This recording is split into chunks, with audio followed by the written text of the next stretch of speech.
sort this out. We're in this room with many people, so we should be more than sure to fix this.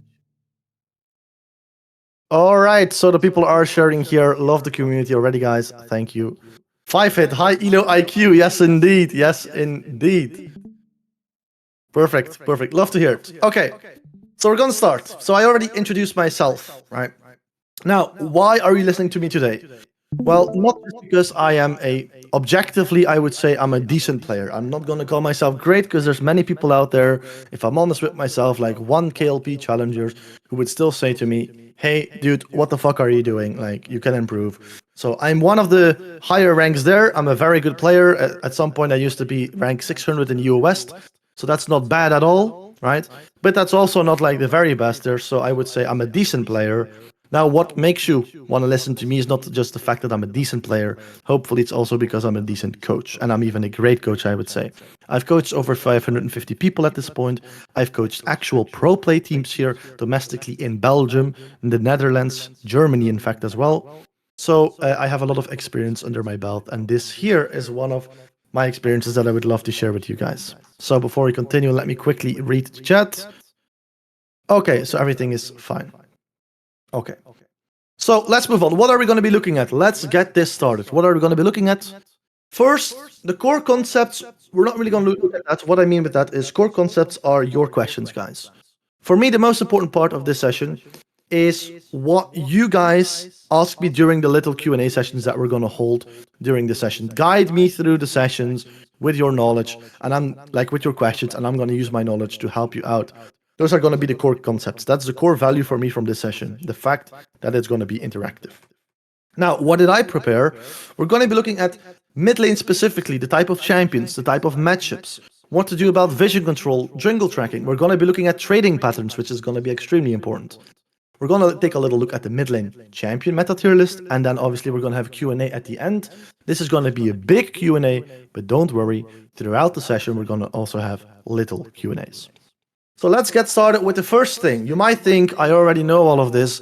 Yes, but there's a reason why I talk about this. Believe me, there's not like I know many people know this here, but we have to start at the very fundamental start because one, many people might not know this or might not fully understand this, and two, this little refresher for the people who already know it is going to help for the content that I'm going to share with you a little bit later in this lecture. So let's start with the type of champions. If you play mid lane, you're going to have multiple matchups, you're going to have multiple champions.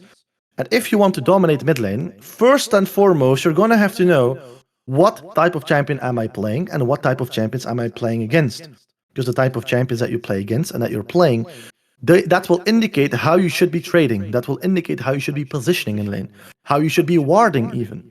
Many things will be influenced by this. So if we briefly look at the type of champions, what do we have in the mid lane? Well, we have mages, we have assassins, we have fighters, and we have tanks. Mages, very vague word. I don't like it. I main many mages, and they are basically very different from one another, and just saying they're mages is a shame. It's a very vague term, and that is not deep enough for your understanding that you need to know in order to trade properly in lane as well. So, we have three types of mages. We have control mages. Think of champions like Orianna. She's like the standard control mage. Think of Victor, Azir. These are control mages, and what do they want to do? What do I mean with a control mage? The name says it itself. Control. These are mages, champions that have AP damage. They scale throughout the game quite consistently, and they control the game. Their goal is to keep on living throughout the game. If you play Orianna, your goal is not to one-tap the entire enemy team. Your goal is not to make this faker outplay that you're going to put on YouTube. That's not it. Your goal is to always live, never die, consistently clear waves, consistently control objectives, consistently pressure your opponents. That is what control mages are all about. They control the game. Consistency here is the key. All right? The second thing we're going to be looking at is burst mages. Now, what are burst mages? We can talk of things like Ahri, maybe something more clear, LeBlanc, even Vladimir, Diana. These are burst mages. They're still mages. They still scale throughout the game. They share some qualities like Orianna in terms of wave clear, in terms of wanting to control the game. but they are a lot more aggressive. They are a lot more similar to assassins like a Talon, compared to control mages actually. Like if you play LeBlanc, your goal is not necessarily to control the game. Your goal is more to be aggressive and impact the game in the early game as much as possible. If you play Vladimir, for example, yes, you also want to scale, so you share some features with typical control mages, but your goal is not controlling the game. Your goal is to one-shot the backline, get that pentakill in the team fights. That's what your champion is made for. Then we go to the artillery mages. Now, this might be a difficult term, or you might not understand it. It's very simple. Champions who can shoot you with a skill shot from like 2 kilometers away from you, or 200 miles, whatever you want to call it. These are champions like Xerath, Valkos, Ziggs. You can't reach them. They clear waves insanely fast. They're super, super annoying with their poke. They typically run spells like Teleport, Barrier, and that's what artillery mages want to do. They want to sit there from afar. They want to constantly pressure you by poking. They want to control objectives by zoning you from them with their poke, with their long-range poke. Right? That is everything for the mages. In the meantime, let me quickly read the chat. If I see something here, no, everything is fine. All right, then we go to the assassins. You can think of standard things like Fizz, Talon, Zed. What does an assassin want to do? Very similar to a burst mage, yet a little bit more aggressive. Assassins want to also impact the early stages of the game and pressure the map and get to killing the enemy nexus very early on into the game by using their early power spikes, their early game strength. Are these champions really bad in the late game? Not necessarily, but there are champions in the game that are a lot better in the late game. Therefore, assassins typically want to end the game earlier onto the game. They want to go for solo kills, early solo kills in the lane. If that doesn't work, they're going to go to your bot lane and they're going to kill your bot lane. Or if you're playing the assassin, you can kill the enemy bot lane, for example. There's multiple ways to play assassins. In fact, there's multiple ways to play every role here, right? Then we go to fighters. Fighters are maybe a bit of a vague term, but think of things like Irelia, Jace, Renekton.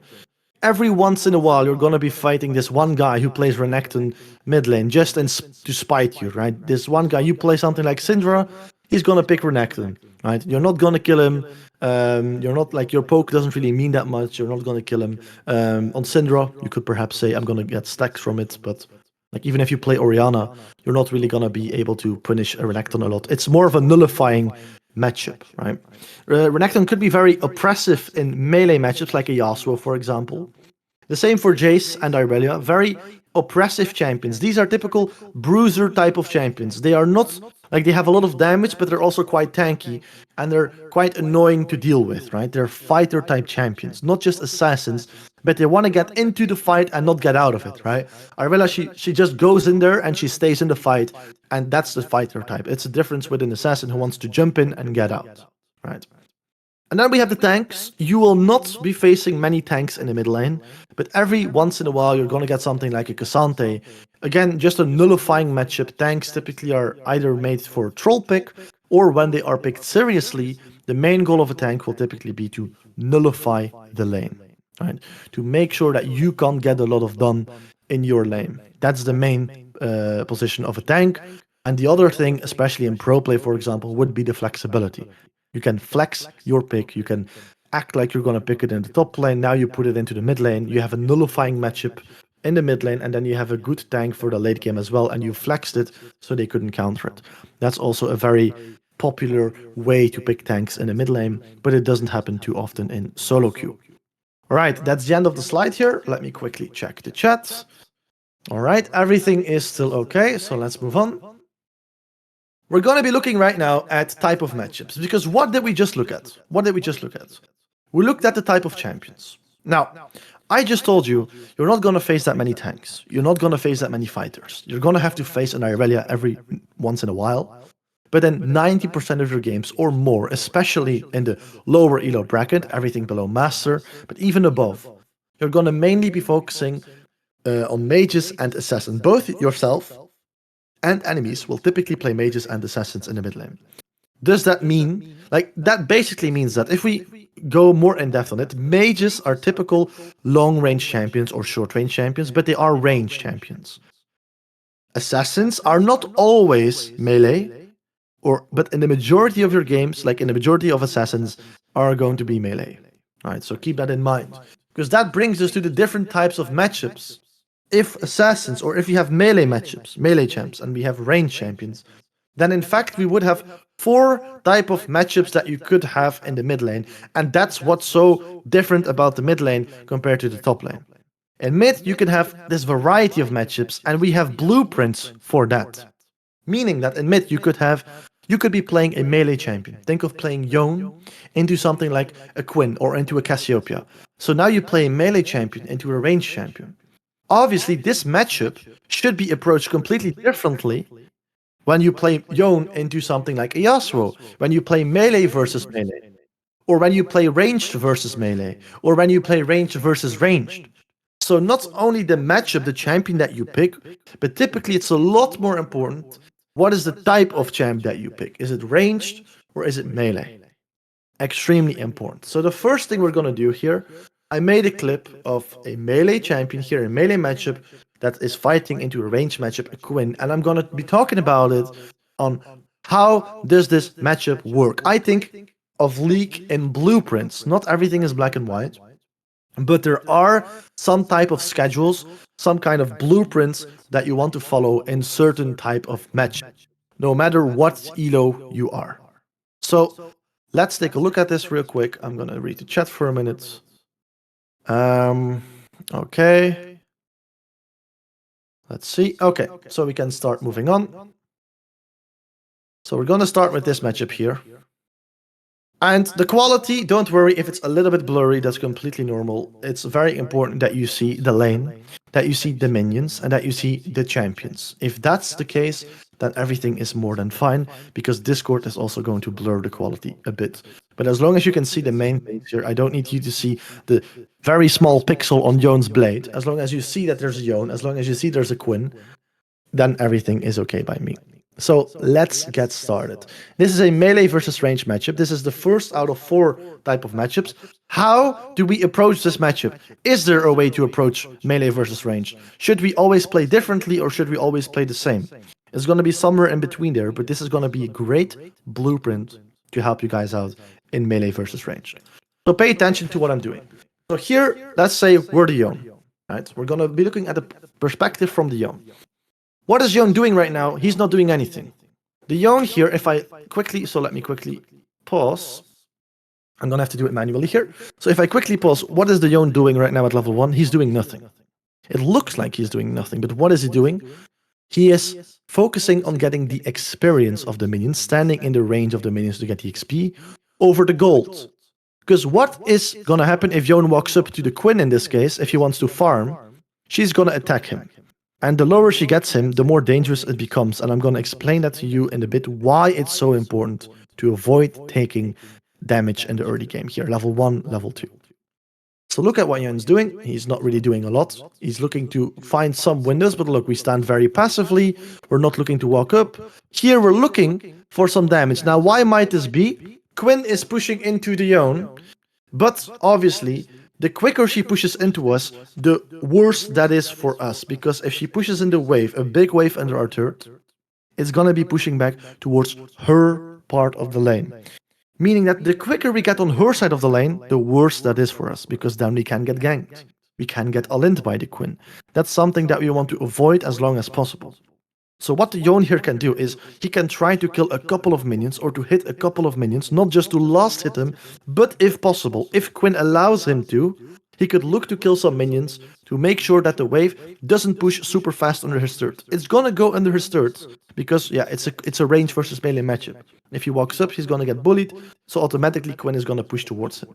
But we can perhaps control how fast, and that's gonna make a big difference. So if you can get away with attacking the wave and killing some minions, if your opponent is not willing to attack you, then you can do it. Otherwise, don't do it. Oh, I accidentally. Okay. So we're gonna move up here. So that's what the Yone is doing, just looking to last hit, being very respecting the Quinn a lot here, not really looking to engage, looking to fight.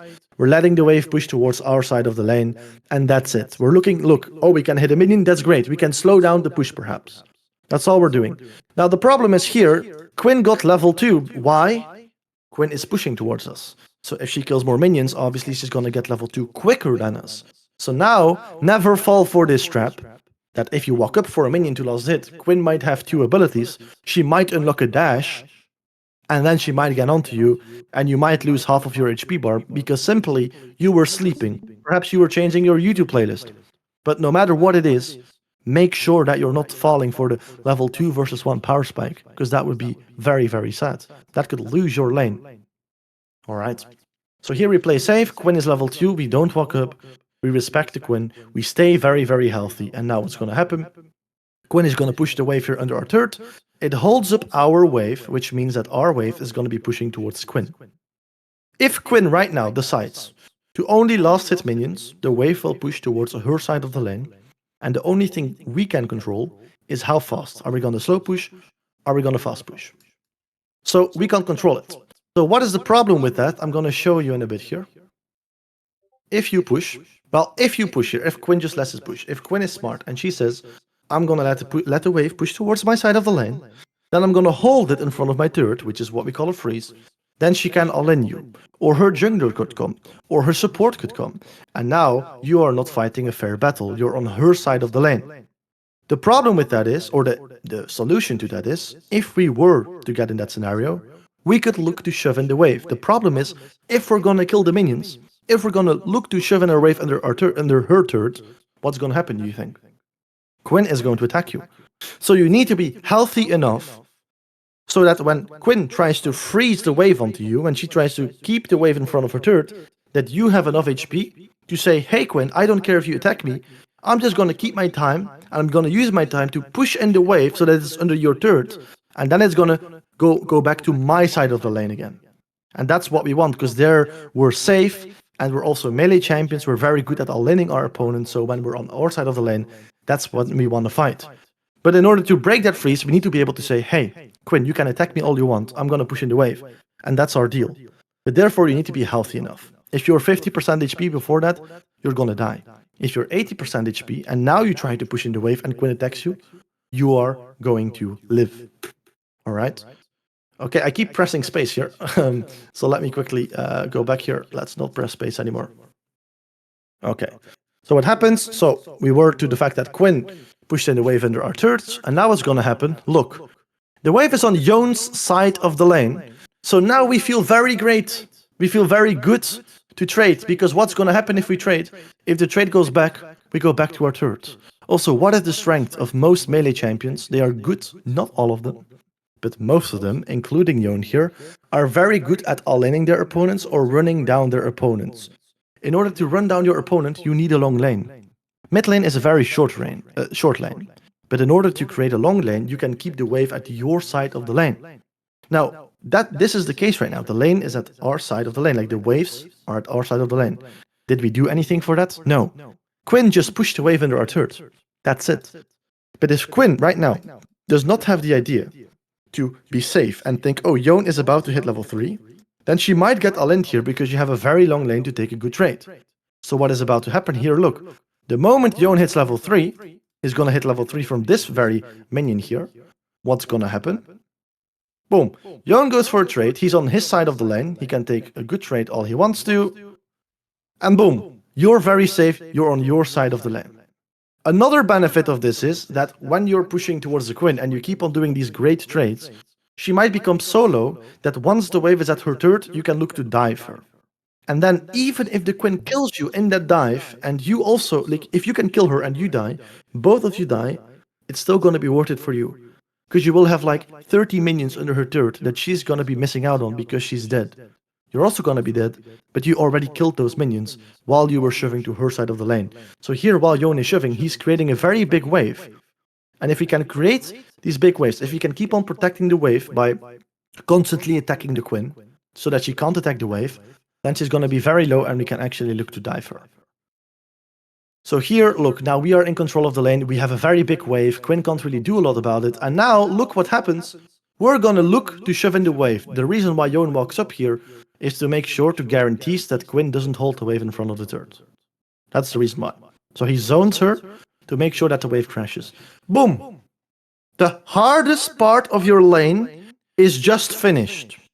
Because the problem with a melee champion is that you're extremely weak level 1. And most of them are also really weak at level 2. And then they have a power spike at level 3, level 6. Around that time, they become a lot stronger.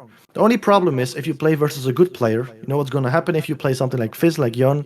If you don't pay attention and you walk up in level 1, they're going to chunk you. They're going to deal damage to you. You're going to be 50% HP, when you're going to need to be healthy here to push in the wave. You think you can do this here?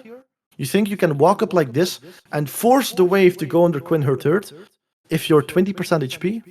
No. If you do that, you're going to die. So we're not going to be 20% HP. We're going to play safe early on. We're going to focus on zoning XP so that our opponent will not freeze the wave on us. Now, I don't know in what ELO you are currently playing, because there's many different people out here from all over the world, from all different ranks, all different kind of servers. So if you say, yeah, but my opponents are not freezing on me, well, that's great.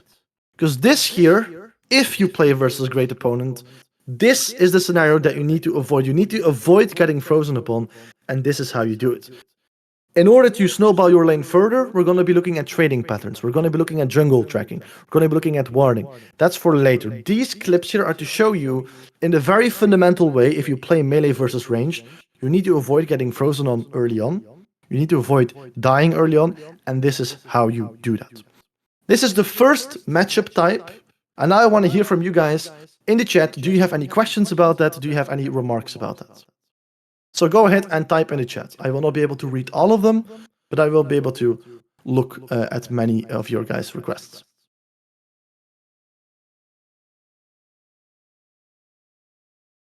So let me see. Let's hear it.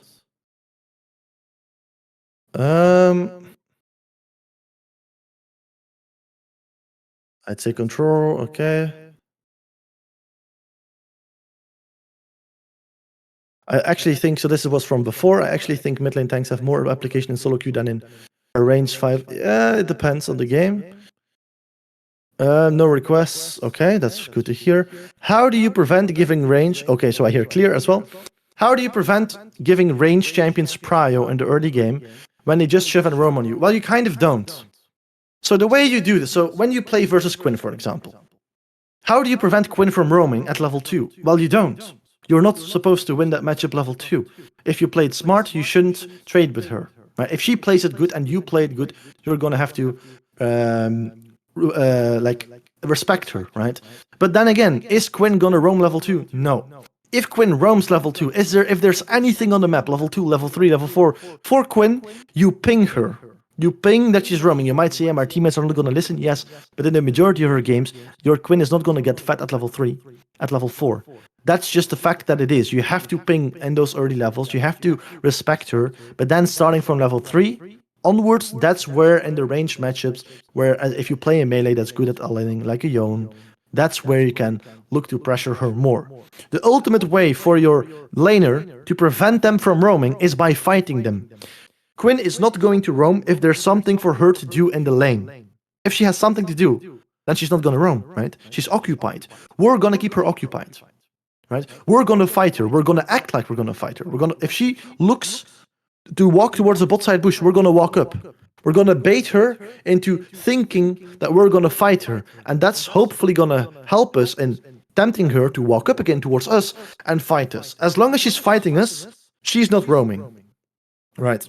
Now, another example on that part, let's say you play something like a Vladimir. At level 6, you play versus Twisted Fate. How are you going to get prio against Twisted Fate level 6? You're a scaling champion, Twisted Fate, 2 Qs on the wave, and the wave is dead, and he goes roaming. How do you stop him? Well, instead of saying, hey, I'm going to keep my ult to kill the Twisted Fate, why wouldn't you, the second Twisted Fate comes into lane, ult him? Why would you not blast your ult, E, Q combo onto the Twisted Fate, and get him extremely low? If Twisted Fate is 20% HP, you think he's going to roam? He's not going to roam because he won't have the HP for it. If he goes bot, then he dies. So the main tool for your opponent to keep him in lane is either shoving him under his third or looking to fight them and keep them busy. In the early game level 2, that's not an option. As Yone, you're just going to lose against a Quinn who is spacing properly. So in the early games, we have to ping. We have to hope our teammates are aware of our pings. But starting from level 3, level 5, level 6, level 7, at that point, you're strong enough to contest the Quinn, to contest the range matchups typically. And that's where you shine. Don't worry about level 2, level 3, level 4 shenanigans. Don't worry about that. First, you focus on your lane, and then afterwards, around level 5, level 6, level 7, sometimes starting from level 3, that's where you can start pressuring your opponent. I hope that's clear. What happens when Quinn hard shifts wave 4? The same thing is going to happen. If she hard shifts wave 4, then instead of the wave bouncing back towards her, then she's just keeping the wave on your side of the lane, which is perfect. Because then you're just constantly sitting on your side of the lane, under your turret, farming the minions. Always with the opportunity of your jungler passing by and trying to gank Quinn, or you can all-in her whenever you feel strong enough. So that's a great opportunity.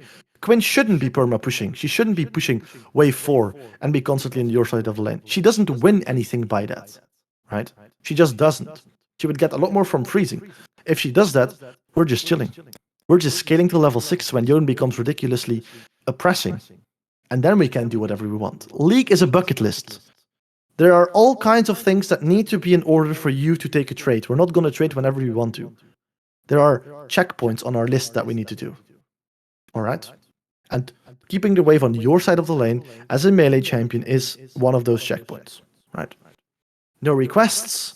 That's the neat part. You don't. Would it be okay to like hit from her to get the wave to push you faster? It means, yeah, that's completely fine. If you want, if you can take a hit from her that the wave is going to be pushing faster, that's completely okay.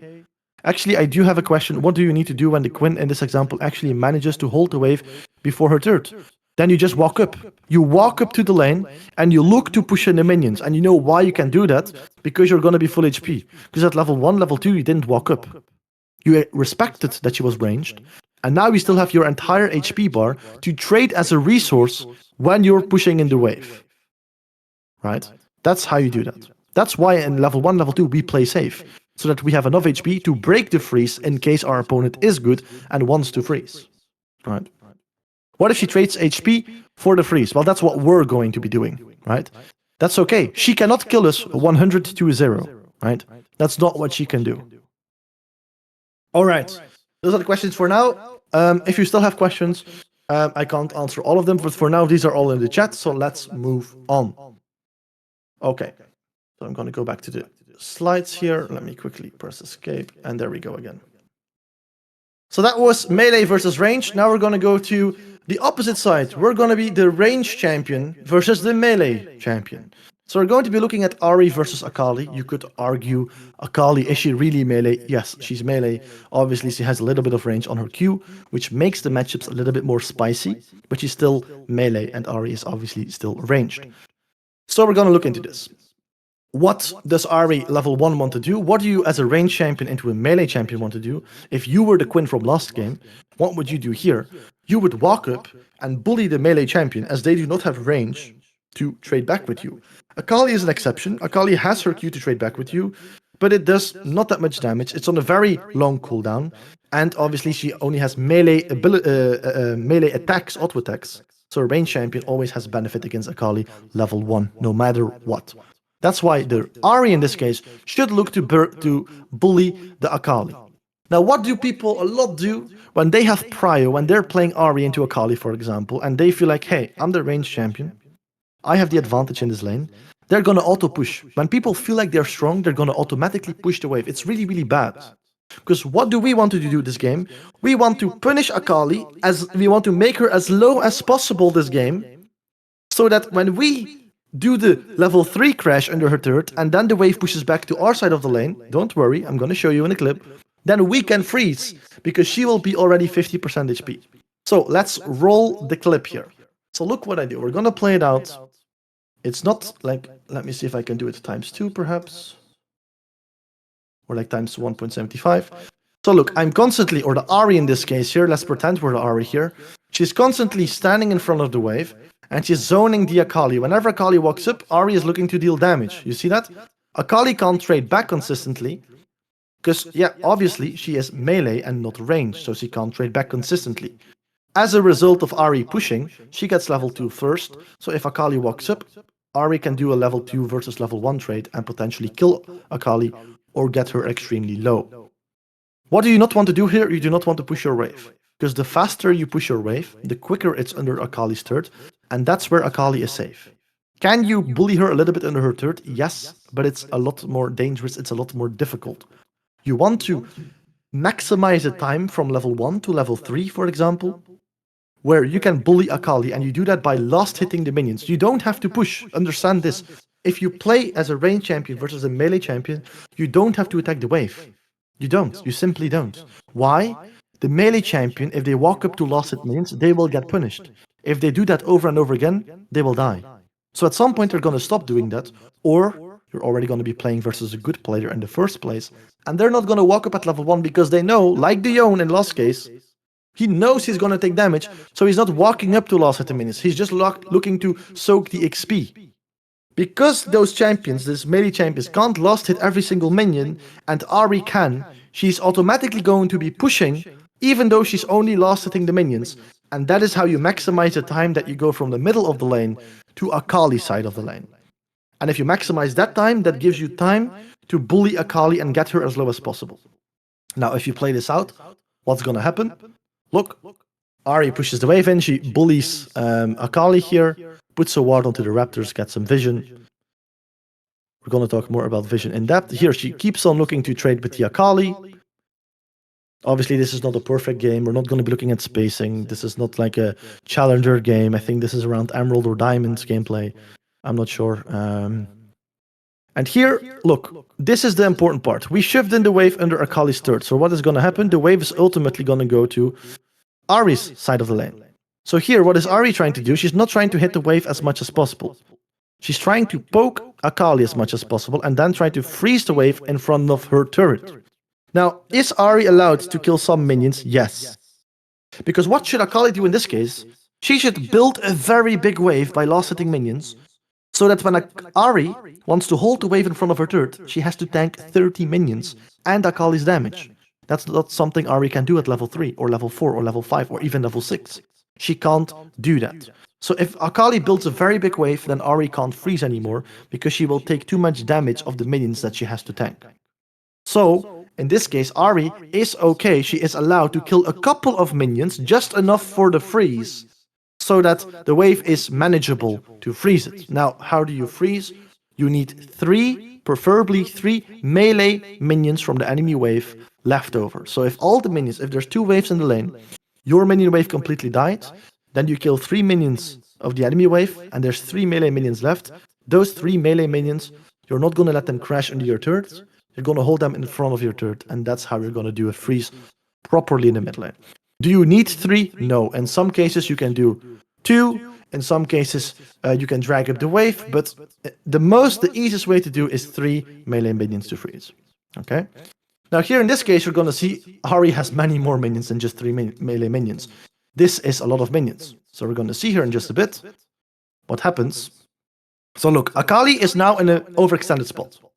She can get ganked. She can get all in by Ahri. She is not in a favorable spot. She doesn't want to be here. So what is Ahri trying to do? Just managing the wave, making sure that she always has 3 full HP blue minions left in the lane. If everything is dead, her minions, the blue minions, still need to be 3 full HP minions. Right? So this is completely manageable. So Akali, you can see it here. She struggles with shoving this in. She doesn't like to be at this part of the lane. So Ahri can just manage this and constantly stay at this part of the lane. Now, Akali can't walk up here. She doesn't get help from the jungler.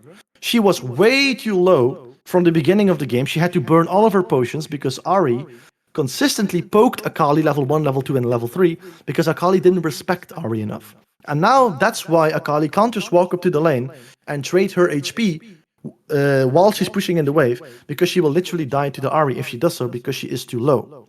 So what does Akali do? Well, she can recall, she can beg her jungler for help, or she can move. And she can do a roam, for example, which is exactly what Akali did this game. Now, by the time Akali comes back, look, the wave is still on this side of the lane. Akali comes back, we're looking to trade with Akali here. We still have our potions, Akali doesn't, because in the early game we burned all of her potions. So look what the Ahri is doing, consistently abusing the Akali here. And look how low Akali gets. The wave is still in this position, and now if Ahri wants, she could force a recall here, or she could shove in the wave and then look to dive, or look to take a recall. But at this point, if you want to know how far the... so we're 5 minutes into game here. I don't know if you can see it, but we are 5 minutes and 2 seconds into the game. Oh, let me go back to that. So we are 5 minutes and 2 seconds into the game, and the farm difference right now is Ari has 31 farm, and Akali has 14 farm. So Ari doubled, a little bit more than doubled Akali's farm at 5 minutes into the game. So Akali here game is at this point quite unplayable, just due to this little concept here that we've used. Alright, that is the range versus melee perspective of things. Alright, now let's look into the chat and see if you guys have any questions about this.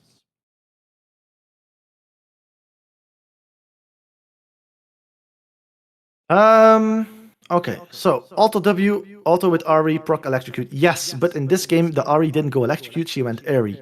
In melee matchups, this is a specific thing for Ari. I'm not saying you can't go electrocute, because electrocute is really strong. But in melee matchups, you could also do a W max, or 3 points in W, and then max Q, because the wave clear is not important in melee matchups, because you can manipulate, you can abuse your mid lane matchup so hard that you can kill them typically, because they're melee, right? Against a range champion, that's a lot harder, and then putting points in Q to get prio in the lane is more important. In melee matchups, you have the choice of leveling your W and going for W traits onto the Akali with Airy Scorch, for example, to get more consistent poke, as you can get away with that, right? Problem is D-Shield Second Wind. Yes, D-Shield Second Wind offers a lot of sustain to Akali, but what do we see here? We see that Akali still, she had those runes, she had D-Shield this game. I'm thinking she even had, I think, Fleet Footwork. I'm not sure. Think she did, yet she gets out-sustained. Alright. I mean, if she constantly rakes poke, no amount of passive sustain will stop her from eventually below. Exactly. Just don't trade all of your mana for that harass. Exactly. You have to manage your mana pool as a champion that has mana, like a Victor, like an Ahri. Should Akali just Q the wave with W and then base after the wave is shoved? The problem is Akali can't shove in the wave. Because if Ahri positions properly, she's going to stand in front of the wave, and when Akali walks up, she's just going to poke Akali. And then Akali is going to be dead, or she's going to be super low. Why? Because she wasn't healthy enough at level 1, level 2, level 3. Because then she took too many spells from Ahri. Right? How can Akali reliably build up a big wave into Ahri if Ahri constantly tries to poke? Because if you come from your turret, you will have this big wave. If Ahri is letting it push towards her to freeze, you're going to have a big wave coming from your turret initially. That's where Akali needs to be oppressive. So let me show you actually. So Akali needs to be oppressive. If Akali wants to build a big wave into Ahri, here is where she needs to start being oppressive. Here's where she needs to defend her wave. She's on her side of the lane. She can walk up with Ahri and look to trade with Ahri, because if trade goes wrong, she goes back to her turret. She has a lot of safety. Her jungler could come, right? She's gonna build this big wave, and when she can fight, Ahri will take a lot more damage into the big wave. The problem is Akali can't do any of that, because look how low she already is. We're playing versus full HP Ahri, who hasn't used a single potion, versus Akali who's low and who has already used potions. So how is this playable for Akali? At level 1 and level 2, she just should focus more on getting the XP. Hopefully that answers your question. No questions? Okay. What about if a champ like Acel that has to perma clear to get stacks and wait, cannot freeze? Yeah, that's a very specific matchup. If you want to, so that's very specific, a very specific type of champ. If you want to, you can send me in private. I will always respond to you. You can send into the Discord server here and at me, like at Coach Kine, and I will also look at that. But for now, it's too specific to put it into this coaching to make sure the time also goes into the majority of people as well, right? The value. But send me in private or send me in the Discord at me, and I will look into it. I will make sure to help you out. Punish him for walking up. Yes, I feel like Ari did poke with autos a bit too much in this example. No, she tanked the wave early by autoing while Akali was behind her caster. The reason why she did that is because Akali here already, like at the beginning of the wave, look what Akali does. Look what Akali does at the very beginning of the game. Akali is attacking the wave. Ari didn't position properly in the early stages here. Wait, I think it's even earlier. Yeah, it's here. Like Akali already takes the Q trade here. She Qs the wave, she auto-attacks the wave, and she already gets push. So Ari needs to do something to get the push again, right? Otherwise, Akali is going to be pushing into her, and that's not ideal, right? So here, that's why Ari does more auto-attacks, to make sure that she gets level 2 first, to guarantee the play. Did Ari play perfectly here? No. But she understands, she clearly understands the concept here. All right. That's why Ari ends with half health with 0 pots. Yeah, exactly. Ari should be a lot healthier in this case, right? She misplayed. Obviously, we're not looking at high elo content here, so we're not looking at the person who is positioning really well. We're not looking at all of those things, but we're looking at very real examples here of, I think, Emerald, Diamond, Elo, something like that. So we're looking at very real examples here of gameplay that will be applicable for the most of you. And obviously, all of these concepts apply to higher elos as well. When I play in higher, these concepts still apply. Obviously, you're going to have better positioning. You're going to have better wave mechanics even. You're going to have better everything, right? Okay, I see no more questions, so let's move on here. So the next thing we're going to be looking at is, you can already guess it, we already went over melee versus range and range versus melee. We are going to be looking at ranged versus ranged. What if you're a Victor main? What if you're an Azir main? What if you're an Ari main? What on earth do you do if you're not in an easy matchup like range versus melee or melee versus ranged? This is what separates mid lane from top lane. If you play top lane, a lot of times you're going to be melee versus melee. But that makes it difficult. Who wins? Right? Who wins the level 1? Who wins level 2? Who wins level 3? Because it's not like you're playing a range champion who can bully a melee champion. You're playing 2 melee champions, not in all matchups, but for the majority, like 70% of top lane matchups are melee versus melee. So who wins? Well, then you have to have more deeper understanding of the champions that you're playing, of the matchup that you're playing, of the items that people use, of the level power spikes that people use, of people they're passive, of summoner spells, of sustainability. You need more matchup understanding than just saying, hey, my champ is ranged, I can bully this person because he's melee. That's why top lane is very skilled in terms of mechanics, in terms of being on an island, and you either dominate your lane opponent or you get dominated, because there's so much skill expression, or it's based on knowledge, right? Who has the most knowledge of the matchup? In mid lane, that's not always the case. Now, you're also going to have melee versus melee matchups here in mid lane.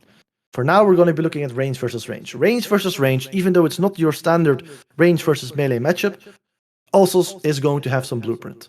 What do we do in a range versus range matchup? Very, very simple. Pushing. Push, push, push, push, push. Because if you play range versus range, it's quite difficult to freeze the wave from your opponent, because they have ranged abilities to push in the wave. So instead of having to walk it all the way to your side of the lane, they can kill your wave with abilities from a distance. I'm not saying that you can't counter this by standing further up in front of the wave, but that makes you more vulnerable to getting ganked. So for example, if your lane is at your side of the lane, at your turret, and you're freezing the wave there, Azir wants to walk up, you're the Victor, Azir wants to walk up. Well, you're not going to stop him from putting a soldier and queuing onto the wave and pushing it in, unless you stand further away from your turret to make sure that he isn't even in range for your minions. But that means that you're also having to step up more, and now you're very vulnerable to jungle ganks, because typically mages and range champions are also very immobile, so it's very difficult to do that. So what do we typically say? We say we're going to be pushing. Our main goal in range versus range matchup is going to be pushing. I need to get prio. Why is Victor so good? Why is Orianna so good? Because they can consistently pressure their opponent and pressure the map. A Victor can constantly push in the wave, push it, like attack Azir, constantly pressure them, keep them under their turret, and now he has all the time in the world to recall, to invade with his jungler, to roam. I'm not saying that control mages or mages in general are the strongest champions to roam, but it's the priority that allows them to do that. Even if Victor doesn't want to roam, because he's an immobile champ, he could act like he's going to roam. He could push in Azir constantly and then go into a bush and act like he's going to roam. If you play in high elo, the top laner, he will see that you move, and he will have to respect the fact that Victor is not in vision right now, and he will have to pay attention to that. Right? So priority here is very important in range versus range matchups. Now, how on earth do you get prio in range versus range matchups? Typically, you don't do it by going things like first strike. I'm not saying they're bad, but typically you go it by hitting skill shots on your opponent and making them deal more damage than your opponent does to you. So here, and you might not see it, but in the border, in the corner here, you can see this Victor here goes Aries Scorch to do as much damage as possible to the Azir. That's a very important thing. 2, you need to hit your skill shots onto your opponent. You are not allowed to miss a lot. That's number 2. That's skill expression. And number 3 is, screw all that. We're going to make it easy for ourselves. We're going to not give a choice to Azir. Look what we're going to do instead. So here, the victor is going to use his strength. We're going to look at this clip later, more in depth, but for now, just look at the matchup. Right? So here, look. Both mid laners are just trading. The victor walks up, trades with the Azir. Right? Now the victor starts pushing. This is where it gets interesting. The victor started pushing earlier than the Azir. This is where it gets interesting. Because now we're going to get to that point where if we push, we get level 2 first. So we're going to get stronger than our opponent. If we push, we're going to crash the wave under our opponent's turret, and then it's going to bounce back to our side of the lane. And then our opponent is going to be overextended. We can all-in them, or our jungler can kill them. Right? So at some point, if we are pushing, if Victor here gets level 2 first and Azir, which is going to happen because he started pushing earlier, Azir is going to have to make a choice. If Victor uses his abilities on me, do I use my abilities to trade back with Victor, or do I keep them, let Victor damage me, and say, hey, I'm going to take the damage, but I'm going to use my abilities to push back the wave so that it doesn't go under my turret, and so that I can keep the wave on my side of the lane. Right? We're going to have to give a choice to Azir. So look at this. Because Victor started doing auto attacks earlier, and he started doing the push here, look what's going to happen. We're currently pushing. He's also trading with the Azir. Alright, we're gonna play this out. So Victor is about to hit level 2 here. I can also speed this up a little bit, actually. There we go. But look, Victor is about to get level 2 from the next minion here. So what does Victor do? He walks up. This is a result of Victor doing more auto attacks than Azir.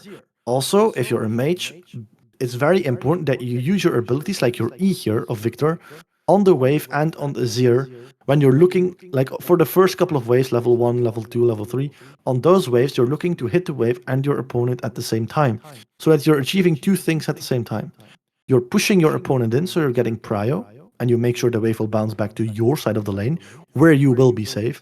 And 2, you will be hitting your opponent, so damaging your opponent. So you get prio both in wave mechanics, and you also get prio both in HP, because you hit the wave and him at the same time. Not all champions can do this, only champions with AoE abilities, but for the majority of mages, they have AoE abilities. So here Victor gets level 2, Azir needs to back off, Victor gets a great trade, and now Azir... Oh, I accidentally pressed spacebar again, but we were here at this moment where Victor gets level 2 and he took a great trade with Azir. Now at this moment, this is where it becomes tricky for Azir, like already here actually. Already here it becomes, when Victor was about to hit level 2, this is where it becomes scary for Azir. Do I quickly use my... Now the Azir is thinking, do I quickly use my abilities to match the wave clear of Victor, to also get level 2, and keep the wave on my side of the lane, where I'm safe? But then Victor can trade with me. Like here, if Victor gets level 2, what's going to happen? He's going to walk up and he's going to trade with Azir, look. Boom, he's trading with Azir. Now Azir has to make the choice. Do I trade back with Victor, or do I use my abilities on the wave? If he uses his ability on the wave, then he's going to get low. But at least he can keep the wave on his side of the lane. Or, if he uses his abilities on Victor, then Victor might get lower, but Victor might crash the wave under his side of the turret, and then it's going to push back to Victor anyway. So Azir at this point is kind of screwed. He has to make a choice. Do I lose my HP, or do I lose my wave prio? And Victor doesn't have to make any of those choices. And you know why? Because he started pushing quicker. Again, be logical with this. If you play versus a Shaco jungle, but we're going to talk about this, if you play versus a Shaco jungle, then you don't want to do this, right? Because if you're the Victor, you're going to get ganked here level 2 by Shaco. So you also have to be rational about this. And range versus range matchups, this is typically how it goes.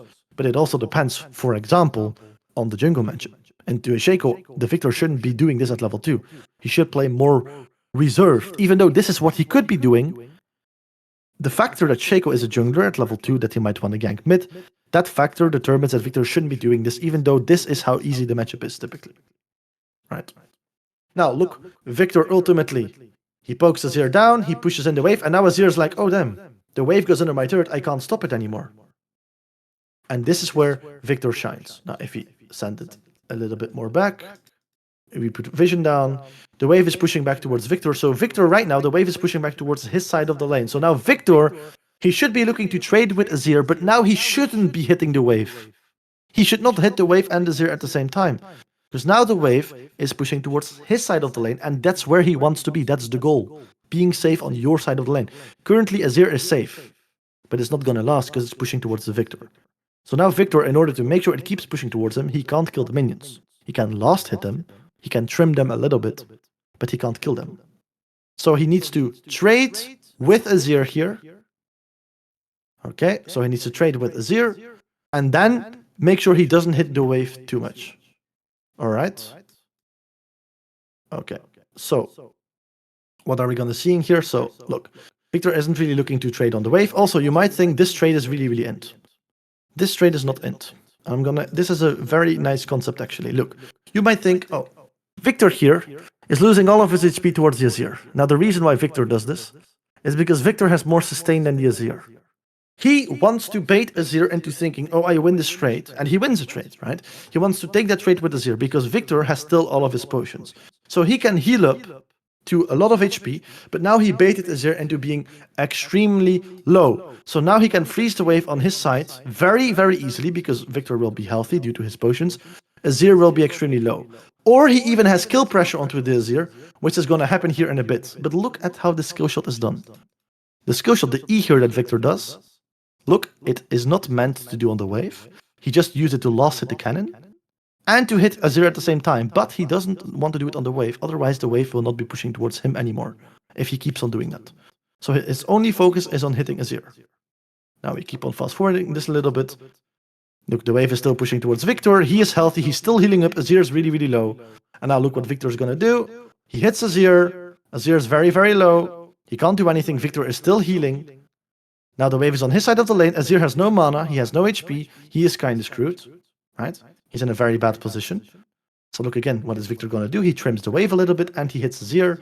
And now he just has kill pressure. He's going to E/Q. You're going to see that. So the Victor is going to, the second he hits the E, he's going to flash Q. So E/Q. And the Azir is dead. Now if Azir plays it better, right? Then he might just stand in the lane, not die, but he will still be in a frozen spot. You could argue, but what if Azir teleports here? Victor also has teleport. If both of them teleport, yes, they're going to be full HP, full mana, but the lane is still going to be on Victor's side of the lane. So it's still very valuable to do this, because then the lane will still temporarily be in the good spot for Victor. All right? That is this concept, right? Now, I'm going to skip the questions for now, as the timing here is going quite late, right? This takes quite a while. So for now, I'm going to go through it a little bit more, make sure we cover everything here. And then at the end, I'm going to do a Q&A for the people who want to ask me questions, and for the people who want to stay later, then they can send me their specific questions, and we're going to look at that. All right? So then we go to the melee versus melee matchup. So let me quickly do that. Melee versus melee matchup, I don't have a clip about. And you know why? Well, if you play Akali versus Echo, who wins? Can you tell me? Like, I think it's very easy. Level 1, who wins? Victor versus Yasuo. Victor is going to win. You might argue, but what if Yasuo gets onto Victor level 1 with lethal tempo? Yes, then Yasuo is going to win. But a good Victor will use his range and will never come into the Q range and never come into the auto attack range of a Yasuo. If both players are good, never going to come into the range. So Victor is easily going to win Yasuo. So I think this is very easy to understand. But who wins, Akali level 1 or Echo level 1? Right, that's a little bit more of a difficult question, a little bit less intuitive. Right? So melee versus melee depends on champions. This is where your champion identity, understanding your type of champion, is very important. Look at the guides. Look at the rank 1. Look at the Reddit guide. Look at the mobile fire guide, for all I care. Look at very important, very strong and good guides, valuable guides, credible guides on your champion to understand your champion. Right? That's the most important part, so that you understand your strengths and weaknesses. Right? What you can do then is, if you want to know more about matchups, what I typically do, if I play a matchup and I don't necessarily know how to play the matchup, I'm going to be like, okay, I know my champion, I know my strengths and weaknesses, but I still don't know if I win versus this matchup. What am I going to do after this game? I'm going to write down the matchup. I'm going to go onto YouTube. I'm going to do research. You can go into guides. You can go into whatever you want. My standard approach is look for higher elo VODs of literal one tricks who play against each other in that matchup. Then just look, how do they play the matchup? Do they walk back level 1? Who walks back level 1? When does the Akali trade into the Echo, for example? Right. So for melee versus melee, it's a lot more skill oriented, and it's all about understanding the key important power spikes of your matchup. And that work is already done. We don't have to invent the wheel here. You don't have to look into every single matchup and try to understand it and play the Akali versus Echo matchup 100 times to fully understand it. The work is already done. Look at very high elo VODs. Look at how those people play the game. Right? That is how you're going to learn a lot in those type of matchups here. And then write it down. Write it down your remarks of this matchup. For example, you could say, oh, Akali in level 1, Akali doesn't trade until level 3, until she has her Shroud, for example. Or maybe instead of always leveling E, in this matchup she goes for Shroud level 2, right? I'm just saying random things here, but those are the things you're going to notice in those VODs. Melee versus melee, unfortunately, takes a lot more time to understand than other matchups. This is how you do it in the best way possible. All right. Now, I say here trading patterns and matchup understanding is key here. Exactly, and that's why we're going to be looking into trading patterns. All right, I got you guys covered. Now, for now, we have vision control and jungle tracking as well, right? I'm going to be looking into trading in just a bit. For now, we're going to be looking into jungle tracking. Why jungle tracking? First, because if you play the lane, I hate for people to focus on the trading and on the killing their opponent. I hate that people do it. Why? Because they tunnel vision on that. But everything, all the trades you do with your opponent is based on where the hell is the enemy jungler? Where is the enemy support? Where is everybody? What can influence my lane? Right? That should depend how you trade. I just taught you, hey, Victor into a Azir matchup, that is how it played. Victor dominates Azir level 1. Yet he still shouldn't do that if there's a Shaco jungle who could gank him level 1 or level 2 or level 3. So how you trade, how you win your lane, how you play your lane completely depends on other factors, and one of those factors is vision control. Now we only have an hour, and we're very close to the hour. I think it's about like 20 more minutes. So I'm not going to keep on rambling here. So what am I going to do? I'm going to show you a little trick. I can't show you everything of warding here, but I'm going to show you the main trick that I use to avoid dying in the early stages of the game. If you avoid dying level 1, level 2, level 3, level 4, level 6, you're okay. I don't care if you die level 10 because you didn't see the enemy jungler. If you lose 2 waves at level 10, it's not as important. If you lose 2 waves at level 2, level 3, your game could literally be unrecoverable. And that's what I'm going to try, make sure that you guys will avoid situations like that. So let's take a look at it. First things first, so we're looking at the game here from the Veigar's perspective, right? So Veigar, what should Veigar first and foremost pay attention to? What do you see on the minimap? I'm not sure if you guys can see this clearly, but what Veigar right now sees in his vision is that the enemy top laner, the Ziggs, is showing up in vision. The enemy bot lane isn't. So he should assume, he can assume, especially since it's an Echo, that the Ziggs in this case is not leashing the Echo, and that probably since the enemy bot lane isn't showing, they are leashing the enemy Echo. Now there are a lot more factors into this, like it's a Zeri Yuumi. They should leash because they can't contest early prio anyway. All of those things I'm not going to cover about today because in the majority of your games, none of that will matter. You can easily see who leashes, who doesn't. Sometimes you're going to do fake leashes and then you won't see it. You won't see where the jungler starts, and that's fine because we're also going to talk about that. Right? But for now, let's say, hey, we have that start. So we know here, we think that Echo starts blue because Ziggs shows top. He's not leashing. Enemy bot is not showing, so they are probably leashing Echo. So right now, the Veigar here could think that the Echo starts blue, and again, what do we see?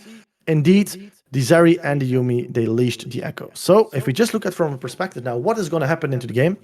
Look, the game proceeds, and Echo and Viego, they keep on clearing, right? They just keep on clearing.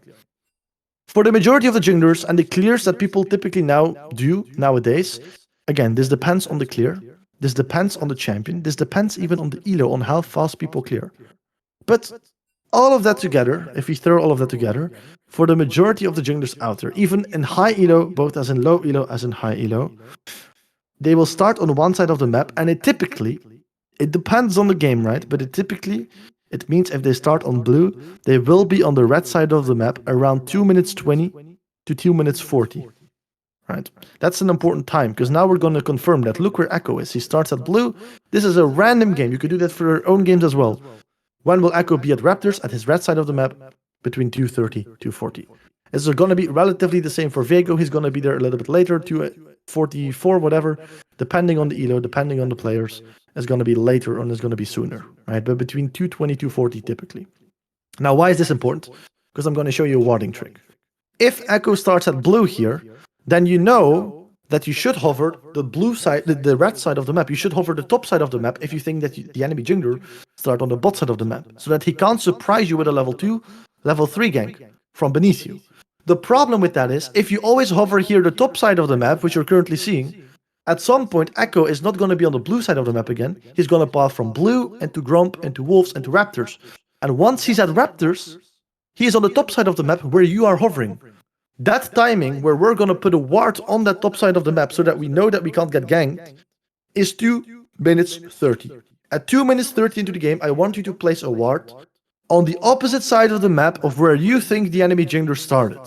And now, this is also important, if you don't know where the enemy jungler started, just put your ward on a random side of the map at 2 minutes 30, and then hover that side of the map as well. Right? I'm going to go more in depth on that in just a second. But here, if you place a ward at 230, then we're going to see Echo his gank for the majority of things. Because if he goes Raptors into gank, we're going to see it. Because we placed a ward at 230. A ward lasts until 4 minutes because it's 90 seconds that a ward lasts. So from now on, from 230 to 4 minutes, if Veigar would have placed a ward, he didn't do it, but if he would have placed a ward here, he would have had vision for Echo ganks from 230 to 4 minutes. That is the entire moment that Echo is on the top side of the map, right? Here, he could gank you before doing red buff, he could gank you after doing scuttle, but typically, they're gonna gank you around, like, before 4 minutes into the game, right? Okay, now Echo did a fight top lane, he died, but even if he lived, what would he have done? He would have gotten the kill, would have gotten scuttle, would have recalled. Where would he go? He would go to the bot side of the map, because his camps, he started on the bot side of the map, so those camps have respawned first. So instead of going top again, those camps are not yet ready yet, because he did bot into top clear. So now he needs to go again from bot to top, because his top camps will not be up yet. So we know that Echo goes back to the bot side of the map. Look, it's past 4 minutes, so our ward on the top side of the map has been expired. But you know what? League of Legends gives us a gift. They say, oh, if you place a ward, a trinket, at 2 minutes 30 onto the map, it will expire at 4 minutes, but we will give you another ward, we will refill it automatically at 4 minutes, so that you can place another ward at 4 minutes that will last until 5 minutes 30 on the other side of the map, so that you also spot Echo. So look what's going to happen here. Echo goes to the bot side of the map again. So if Echo wants to gank us, he wants to gank us from this side of the map. But right now, if you place the ward at 4 minutes on the bot side of the map, now we also can't get ganked from Echo on this side of the map, because we will see him. So now we spotted him on the top side of the map, and we spotted him on the bot side of the map. You can see here, Veigar is level 5. So almost until level 5, until level 6, you're going to be safe. Because normally you get level 6 from the 5 minute 20 wave. And yeah, your ward will last until 5:30. So for the first 6 levels of the games, you will be ready to escape from the enemy jungler if you do this trick. Now, we talked about warding, but there are certain concepts that you have to understand. So let me go into the second clip here that tells me what do you need to do when you place a ward. So when you place a ward here, look. We say, okay, we either know that the enemy jungler starts on blue here, so we're going to put a ward at 230 at the red side of the map, or we don't know where the enemy jungler is, and we're just going to randomly place a ward on the map. What are we going to do when we place a ward on the map? We're going to hover this side of the map. And you know why?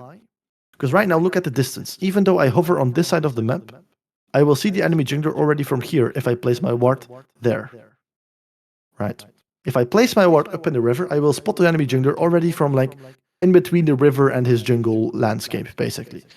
Even though I'm standing on this map, the distance between me and the jungler on this side of the lane, the distance between me and the jungler is very big, so I can easily escape.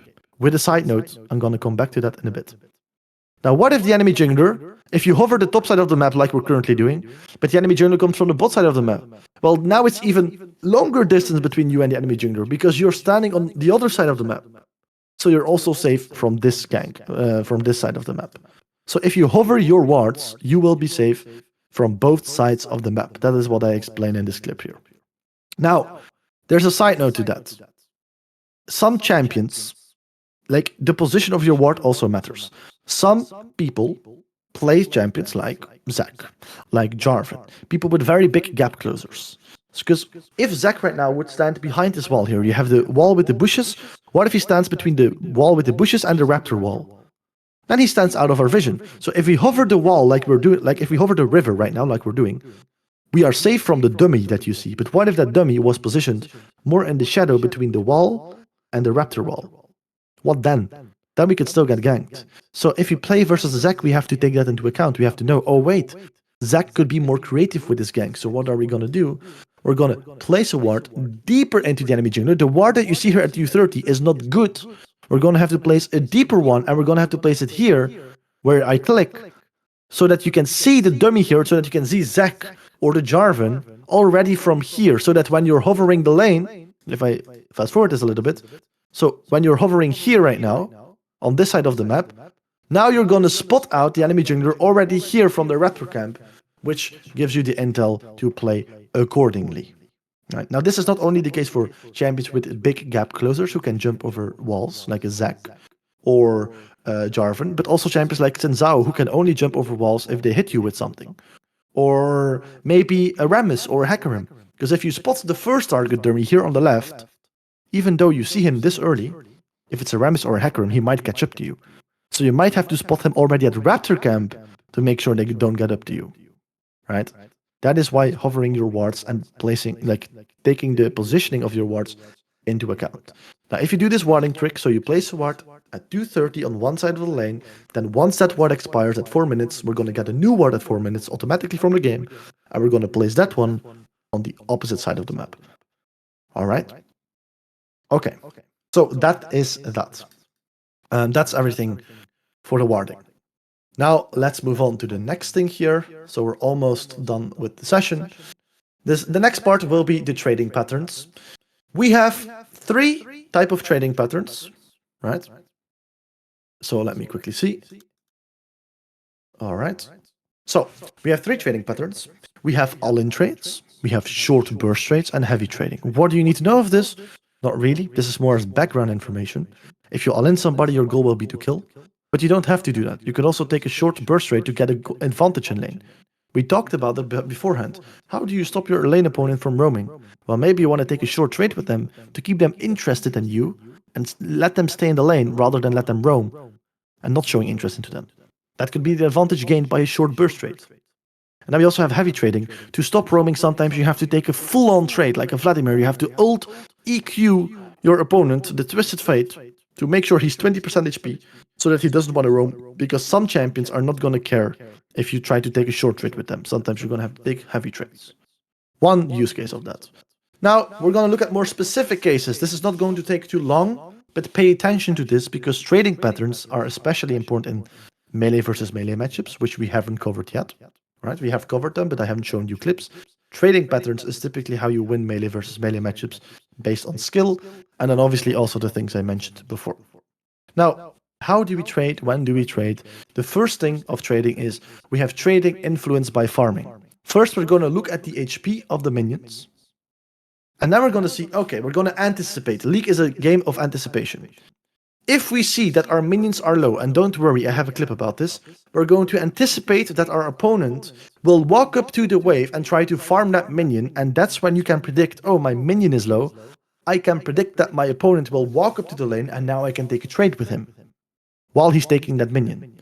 Now, obviously, your opponents are also going to do that. They also know that. So if your opponent, if the enemy minions are low and you need to farm them, you need to know that if you walk up, your opponents are also going to throw skill shots at you, because they predict that you're going to walk up there to kill the minion. So what you can do here, if you know that information, while the minion is low, but it's not in last hit range yet, like it's still more than healthy enough, you can look to walk up in the lane with your movement and bait out enemy skill shots. Act like you're already walking up to the farm. Last hit the minion. But the minion is still healthy enough for you to troll around a bit, play some mind games, and then bait his skill shot, and then you can farm the minion. Right? So you can use this information in both ways. Now let's look at the clip here. So for example, look at the minion here. This minion is low. So I know right now, so what is in my mind here as a Yone? I know, okay, this cannon minion is about to kill this minion. It's a cannon minion attacking this minion, so it will die very, very fast, because cannon minions do a lot of damage. So I know right now, his positioning right now is walking backwards, but I know he's gonna walk frontwards here, because this minion is about to die very quickly as a cannon minion is attacking it, right? I have my third Q up here, so I can jump onto the Quinn here as I'm the Yone. So what am I going to do? This minion is about to get low, so I know Quinn is about to walk up. You think it's coincident that this Quinn walks up? No. Why would she ever want to walk up? Well, because this minion here is about to die.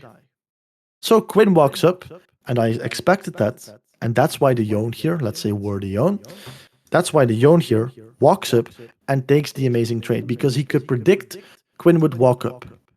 Like I said, your opponents will also do this to you. So make sure that if you want to last hit a minion, wait until the minion is still quite healthy, and then look to bait your enemy's abilities. Look to walk up and act like you're going to farm it, walk back. They thought you were walking up, so they fired a skill shot. Now you walk back, you dodged it, and now you can walk up to farm the minion. So you basically expected that they would expect that you would walk up to farm the minion. Mind games over mind games. That is what melee matchups are all about. That is what all the matchups in League are about. That is how we play League. Hopefully this clip clarifies a bit more what I mean with trading influenced by farming. Right. Then also we have the wave mechanics, but we already explained that. So we can go to the second here. So to the second part, which is trading patterns, but now influenced by ability cooldowns, the second fundamental of trading. You can not only trade when your minions are low, but also, for example, when your enemy just used an ability. Right? If the Quinn just used her key ability, or like if you play versus an Ahri, what do you need to make sure before you trade with Ahri? That she used her charm. You can either bait it, you can wait until she uses it, you can let her miss it, whatever you do. But once she misses it, that's when you look to trade. A lot of people that I coach, and I coach people from all different ranks, I could coach Diamond 2 players, and I'm going to be looking at their gameplay, and I'm like, why do you not walk up? Your opponent used all their abilities on the wave. They have nothing to trade back with you if you walk up and attack them. Yet you're not playing with intensity, you're not thinking of these things, and you're not walking up, but you're Diamond 2. You could be playing so much better, right? For example. So these are things to keep in mind as well. Now, a great tool for this, if you're new to this, is League of Legends Wiki. If you go to League of Legends Wiki, you could even type into Google, for example, Syndra ability cooldowns lol. You will get to the League of Legends Wiki page of Syndra, and then here on top, I don't know if you guys can see it, but it's on the ability. Here I made a screenshot of it. You're going to see cooldown, and it says 12 seconds, 11 seconds, 10 seconds, 9 seconds, 8 seconds. This is the cooldown on a certain ability that you can see. So that, for example, you can look this up for Ahri, and then you can say, oh, I know the Ahri cooldown in the early stages of the game. It's like whatever, like let's say 9 seconds. So I'm gonna keep that in mind whenever she uses this and she misses this, or when she uses it, but I have shorter cooldowns than 9 seconds. I'm gonna keep that in mind, and I'm gonna look to trade with her. Right? Because I know she doesn't have it up, because my abilities are shorter than 9 seconds, and I know her ability is 9 seconds. So when I do my abilities in the trade, and she attacks me, so we both attack each other, but when my abilities come up again, I know I can trade back again immediately. If I do it immediately, it's going to be good, because Ahri won't have up her abilities. Right? Very important thing. So here we're going to look at that. So here we play Akali in this clip. We play Akali into Lux. Now obviously Lux, what ability do we need to dodge in order to get onto the Lux as an Akali? We need to dodge the Q. If she Qs us, then we can't get onto her, and then she can do her QE ult combo and get our low. That's not what we want to do. We don't want to get low. So look, Lux here misses the Q. This is the Q. She misses it, and now Akali can gladly walk up and trade with the Lux here and take a very good trade with her. Look, what can Lux do about this? Nothing. Why? She didn't keep her Q. Lux, she shouldn't have threatened to do the Q. She should have kept the Q in this position. To make sure that if you keep the ability, you always threaten Akali that she can't go onto you. Lux failed. Akali positioned in a way where she was baiting. Look, Akali movement here. Why did she walk up? For no reason. This is to bait the Lux movement. Look, just looking to bait, to farm, look to bait, constantly clicking a lot. Lux misses the Q, boom! Now we can go in. Why? The ability is off cooldown. Now this might sound very logical, but you will be surprised of how many people that I coach, low elo, high elo, that don't do this, right? All right.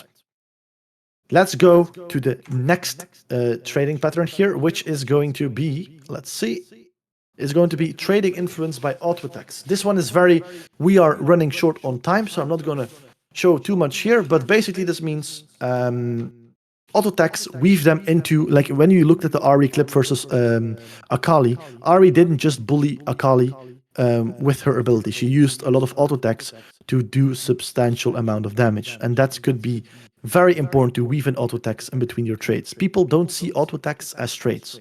When I play in the lower elos and I play versus, let's say, a Platinum Syndra or an Emerald Syndra, oftentimes Syndra uses her abilities, but when she stuns me or when she slows me, she's almost never going to weave in auto attacks, which could allow her to do so much more damage. Now, to show you the importance of auto attacks, I have a fun clip here actually. If I'm not mistaken, this is from a pro play game. I'm not too sure. But look here, they collapsed the Talia, and what is Talia gonna do? Look, she is attacking the Ahri, but Ahri escapes with with very little HP. Luckily, the minions are attacking her, but obviously she has too much HP to die to the minions. But here, the arrow that you see pointing on the screen with the red circle around, that is an auto attack that is circled. And now look what happens. The auto attack, it goes to Ahri here, and that one auto attack, look, will get Ahri's HP bar low enough so that the minions can finish her off. That is the importance of auto attacks. It will give you kills. This is obviously a very in-depth specific video, but it will help you in general, right? Okay, so let's move on. The next thing is going to be, the next thing is going to be trading influence by level advantage. Obviously, if you play, let's say, Lucian versus Karthus, or whatever, here this is just a screenshot, but if you play any champion in the game, and you, like for example, the Quinn versus the Yone, or the Victor versus the Azir, Victor got level 2 before Azir. What did the Victor do? He looked to walk up and see if Azir was willing to trade. If Azir was willing to trade, he would trade back. Why? Why would Victor trade back? Because Victor has two abilities, increased health, increased base stats, because he got level 2, and the Azir was still level 1. So in League of Legends, you have to take these level power spikes into your mind. So level 2, level 3, and level 6 power spikes are the most important power spikes in the game. If we look at this clip here, this is the Victor clip, where look, Victor hits level 2 of this minion wave, and now Victor walks up, and now look what happens. Victor does the E. Now Azir could trade back, Azir could do W, Q, whatever. Or like, he could do the W and like auto-attack with his W because he's still level 1. But why do you think Azir doesn't do that? Because Azir, if he right now wants to say, oh, Victor used an ability, now I should use my ability to even out the trade. No, because if he walks up and does stand still to do the W auto attack onto Victor and keep on auto attacking him, Victor still has his second ability, his Q ability, to trade even more with the Azir. And Azir will never win that trade. So that's why Azir right now, he has to keep on walking away. So he tanks the damage of the E and he can't trade back because Victor would just punish him with another Q to the face. Right? That's the importance of level 2 power spikes, level 3, level 4. Right? Okay, next slide. The next slide is going to be very important, but very straightforward, so I'm not really going to talk about it. It's trading influence by items and gold spent. Obviously, if you come back to lane with 3 items and your opponent has 1 item, you are going to win. It's as simple as that. Right? In some matchups, you still might have to be careful, but in general, if you have if you recall you have a lost chapter and your opponent is still in lane with the Doran's Ring, if you don't win at that point, either it's a very specific matchup where where the champion has very high base damage early on, or you misplayed it horribly wrong. So yeah, I think this is very straightforward, right? Trading influence by items and gold spent. A little tip here though, how do you spend more gold than your opponent? You don't necessarily have to kill them. You don't necessarily have to get more gold than your opponent. You just have to spend more gold than your opponent. So if you can, for example, do a 3-wave crash in mid lane, you do a 3-wave crash, right? So you push the first wave slowly, the second wave slowly, and then the third wave, the cannon wave, you push under your opponent's mid lane turret. If you then recall, you go to base and you spend, for example, gold on a cloth armor, or on a dark seal, or on an amplifying tome, whatever you like. You come back to lane with it. Now, what is your advantage? You have the same gold as your opponent because you also farmed all of the minions, but you recall before them, allowing you to be in lane, even though you have the same gold, with more items because you spend more gold. So tempo recalls, recalling before your opponent, is extremely important to do this. Right. Then we can also talk about slow push and 3-wave concept, but for now I'm going to skip that as it's not super important. It's more related to roaming, which is not something we're going to be covering today, as we're looking at how to win the lane based on trading. Right. Now, then one of the last things we have here is trading influenced by matchup understanding. Very simple, but also a little bit vague. So let me explain. Trading influenced by matchup understanding, what do I mean? Matchup understanding means You know your champ's strengths and weaknesses by reading guides on it, by playing your champion. And then you know enemy champ's strengths and weaknesses by reading guides on that champion, or by looking at matchup guides at YouTube, for example, pressing Challenger Akali versus Challenger Echo, whatever. Or you look at the rank 1 Akali guide and you look at see like what do they think of the Echo matchup? Do they have tips on it? Everywhere, anywhere, on Reddit, whatever. Are there any specific experts on Akali, people in high elo who can give you tips on this? Do some research on the matchup, right? Write it down in a notepad. Don't forget about it. Write it down, and once you are playing Akali versus Echo before the game, see, oh, I have this spreadsheet with my matchups. Let's see what I wrote down, right? So that's how you know about your enemy strengths and weaknesses as well. And then, obviously, you have to trade in situations where you can use your strengths and deny the enemy from using his or her strengths. So, for example, trading influence by matchup understanding. We're going to start the clip here. Look, again, it's the Victor versus Azir, and look what happens. What is the matchup understanding here? Victor understands that, oh, Azir at level 1 only has a W. He can only attack with his W auto attack, so it's not a lot of damage. It's not a Q that comes at you, it's just auto attack damage, right? It's a little bit enhanced auto attack damage, but it's only auto attack damage. Victor Q is one of the strongest abilities in the game, level 1, in the mid lane. Why? Because not only does it deal damage, it deals damage twice. It deals damage on the Q launch towards your enemy, but also on the empowered auto attack that you get afterwards. And then the third part, it doesn't only deal damage twice, it also gives you a shield. So you deal damage and you get a shield. So it allows you to even trade an entire minion wave level 1, as the shield can absorb a big part of the damage. So here, what are we going to see? Look, Victor takes this trade, and look, Azir lost more HP than the Victor here. And if we keep on doing this, look, we're going to take a look at it. Victor's going to keep on walking up here. So whenever he has his Q up, he walks up, he farms the minions. Look, again, he tanks the damage from Azir, and it's not even close anymore. Why? Because Victor understands this ability is not something a lot of people can match, especially not in Azir. Matchup understanding. All right? Perfect. Let's move on to the next thing. So, trading influenced by the bigger picture, right? We already talked about this. If you have a Shaco, you do not want to push level 2. Even if you play Victor into Azir, because you're going to get Shaco ganked at that point. Don't blame jungle diff. Say, oh, I should have known that in this matchup, if I don't feed the Shaco early on, this champion is useless in the later stages of the game. It's a champion who plays off of snowball potential. Right? Okay. 3 points of focus, because trading influenced by the bigger picture, so based on everything outside of your lane, what does that include? There's so many factors that we could be talking about. Well, I'm going to make it simple for you. There are typically 3 points of focus. So there are 3 main things that will influence how you should trade, or if you should trade in your lane. Number 1 is going to be jungle matchup. Again, the example of, let's say you have a Karthus jungle, a jungler who likes to scale, and they have a Shaco jungle. In that case, don't play super aggressive early on, because you're going to get ganked and your jungler can't help you because they're a Karthus. Don't blame your jungler. They want to scale. They're nothing compared to Shaco early on. Right? I know Karthus with exhaust could be terrifying, but nothing compared to Shaco gank opportunity in the early game. Right? So scaling versus early game jungler, don't try to force too much early on. Third point could be objective timers. For example, you could, for example, sometimes say that, oh, okay, I'm playing this matchup and I'm fully okay with keeping the wave in the middle. But what if Dragon is spawning? If Dragon is spawning, you might have to suddenly try to trade with your opponent to push in the wave. You push the wave in with your opponent, like you hit them at the same time with the abilities, to put them under the turrets because Dragon is spawning. The faster you can get there, the quicker you can set up vision, the quicker you can clear enemy vision, and the quicker you can prepare to fight and set everything up in your way. So now, based on normally you would just chill in lane and scale, now because Dragon is spawning or Herald is spawning, you're going to have to play differently. You're going to have to get prio in the lane. All right. Then the last thing here is going to be the side lane state. Roam prevention. For example, here, we're going to see a nice clip. So, look, we have a Varus here. This is an AP Varus against a Karma.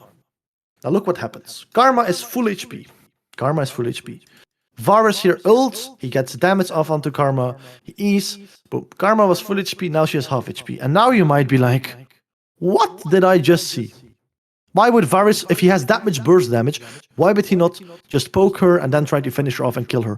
Why on earth would he do this?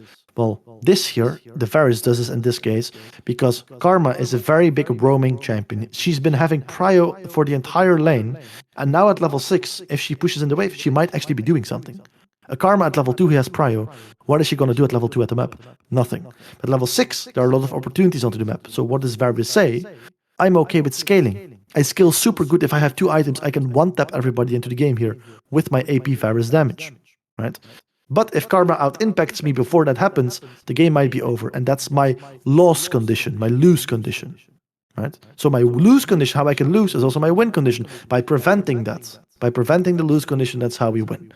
So what do we do here? The win condition for this lane here, specifically for Varus, is keeping Karma to sit down in the lane and say, no, you're not going to roam. I'm not going to allow you to. You're going to sit under your turret and you're going to be normal. You're going to be chill. You're not going to roam, right? You're going to let me skill. And how do you do that? By constantly pressuring Karma. Karma will feel a lot less tempted to roam right now as half HP Karma compared to when she would be full HP, right? Now, then again, Karma can basically press her RE and she's full HP again, but let's not talk about that, all right? So let's move on to the next thing here. Okay, and now we have the last thing of trading here. We have extra tips and tricks. This is going to finish everything up, like the majority of the session here. This is going to be the last thing of trading. Some extra tips and tricks. Tethering and spacing is very important. How do you learn this? You don't necessarily learn this by certain tricks and tips. Tethering and spacing is basically meaning you keep your distance. You can see a screenshot here.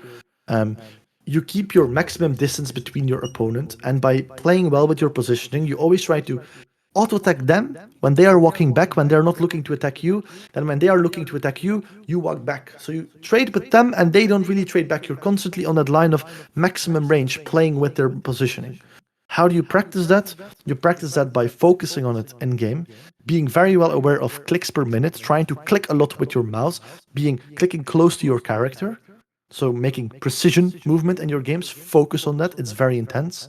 Also, what helped me personally with that, I have the luxury of having many friends who play League, and I could say now, unfortunately, they are not at the level anymore that I could learn a lot in terms of like movement. I can still learn a lot from them, but in terms of movement, it's typically more one-sided. Back in the day, what helped me a lot to improve, to get me to the level right now that I'm at, something that helped me is, for example, playing the Orianna versus Syndra matchup. A very skill shot oriented matchup. Movement is everything in those matchups. And I had friends who were willing to do that with me. So we literally just played Orianna versus Syndra in the mid lane just to practice that positioning, to practice that skill shot, to practice that maximum range and try and kill each other. If we killed each other, boom, that person got a point for this game. We write it down, 1-0, we go next. And we played many, many games of that. We played hundreds of games like that. And now you guys have the luxury of, we also have a community here. We have this Discord. Everybody here in the lobby, you can see everybody, send to each other. You can't say, I don't have anybody to do this, because we have all these people here in the lobby, right? If you don't want to talk to each other, you don't have to. But you can always practice this if you want to get better, all right? And obviously, if you want to talk to each other, I think that's even a lot more fun, and you can learn from each other as well, right? Okay, so that's the first thing. Then obviously bait enemy movement. This ties in with the spacing and tethering. Walking back and forth is really, really fun, and I'm going to show you in just a bit what I mean with that. And then pay attention to sustainability is something that's very important. If I go into a lane, somebody already mentioned it, where Ahri was focusing on attacking Akali, and he said, but how is Ahri going to get Akali low? She had Second Wind, a rune that gives her healing after taking damage. And she had potions, and she had D-shield, so all defensive items. Talking about sustainability.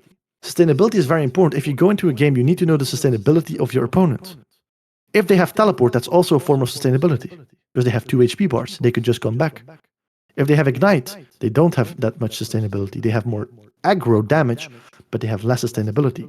Play accordingly to that, right? Don't fist fight an ignite player if you have teleport. Play around wave mechanics. Try to push in the waves, annoy them under the turret, and then, after you used all of your mana bullying them, recall, teleport back to lane, make sure you're healthy, and now you can trade again. Use your 2 HP bars. Use your sustainability, right?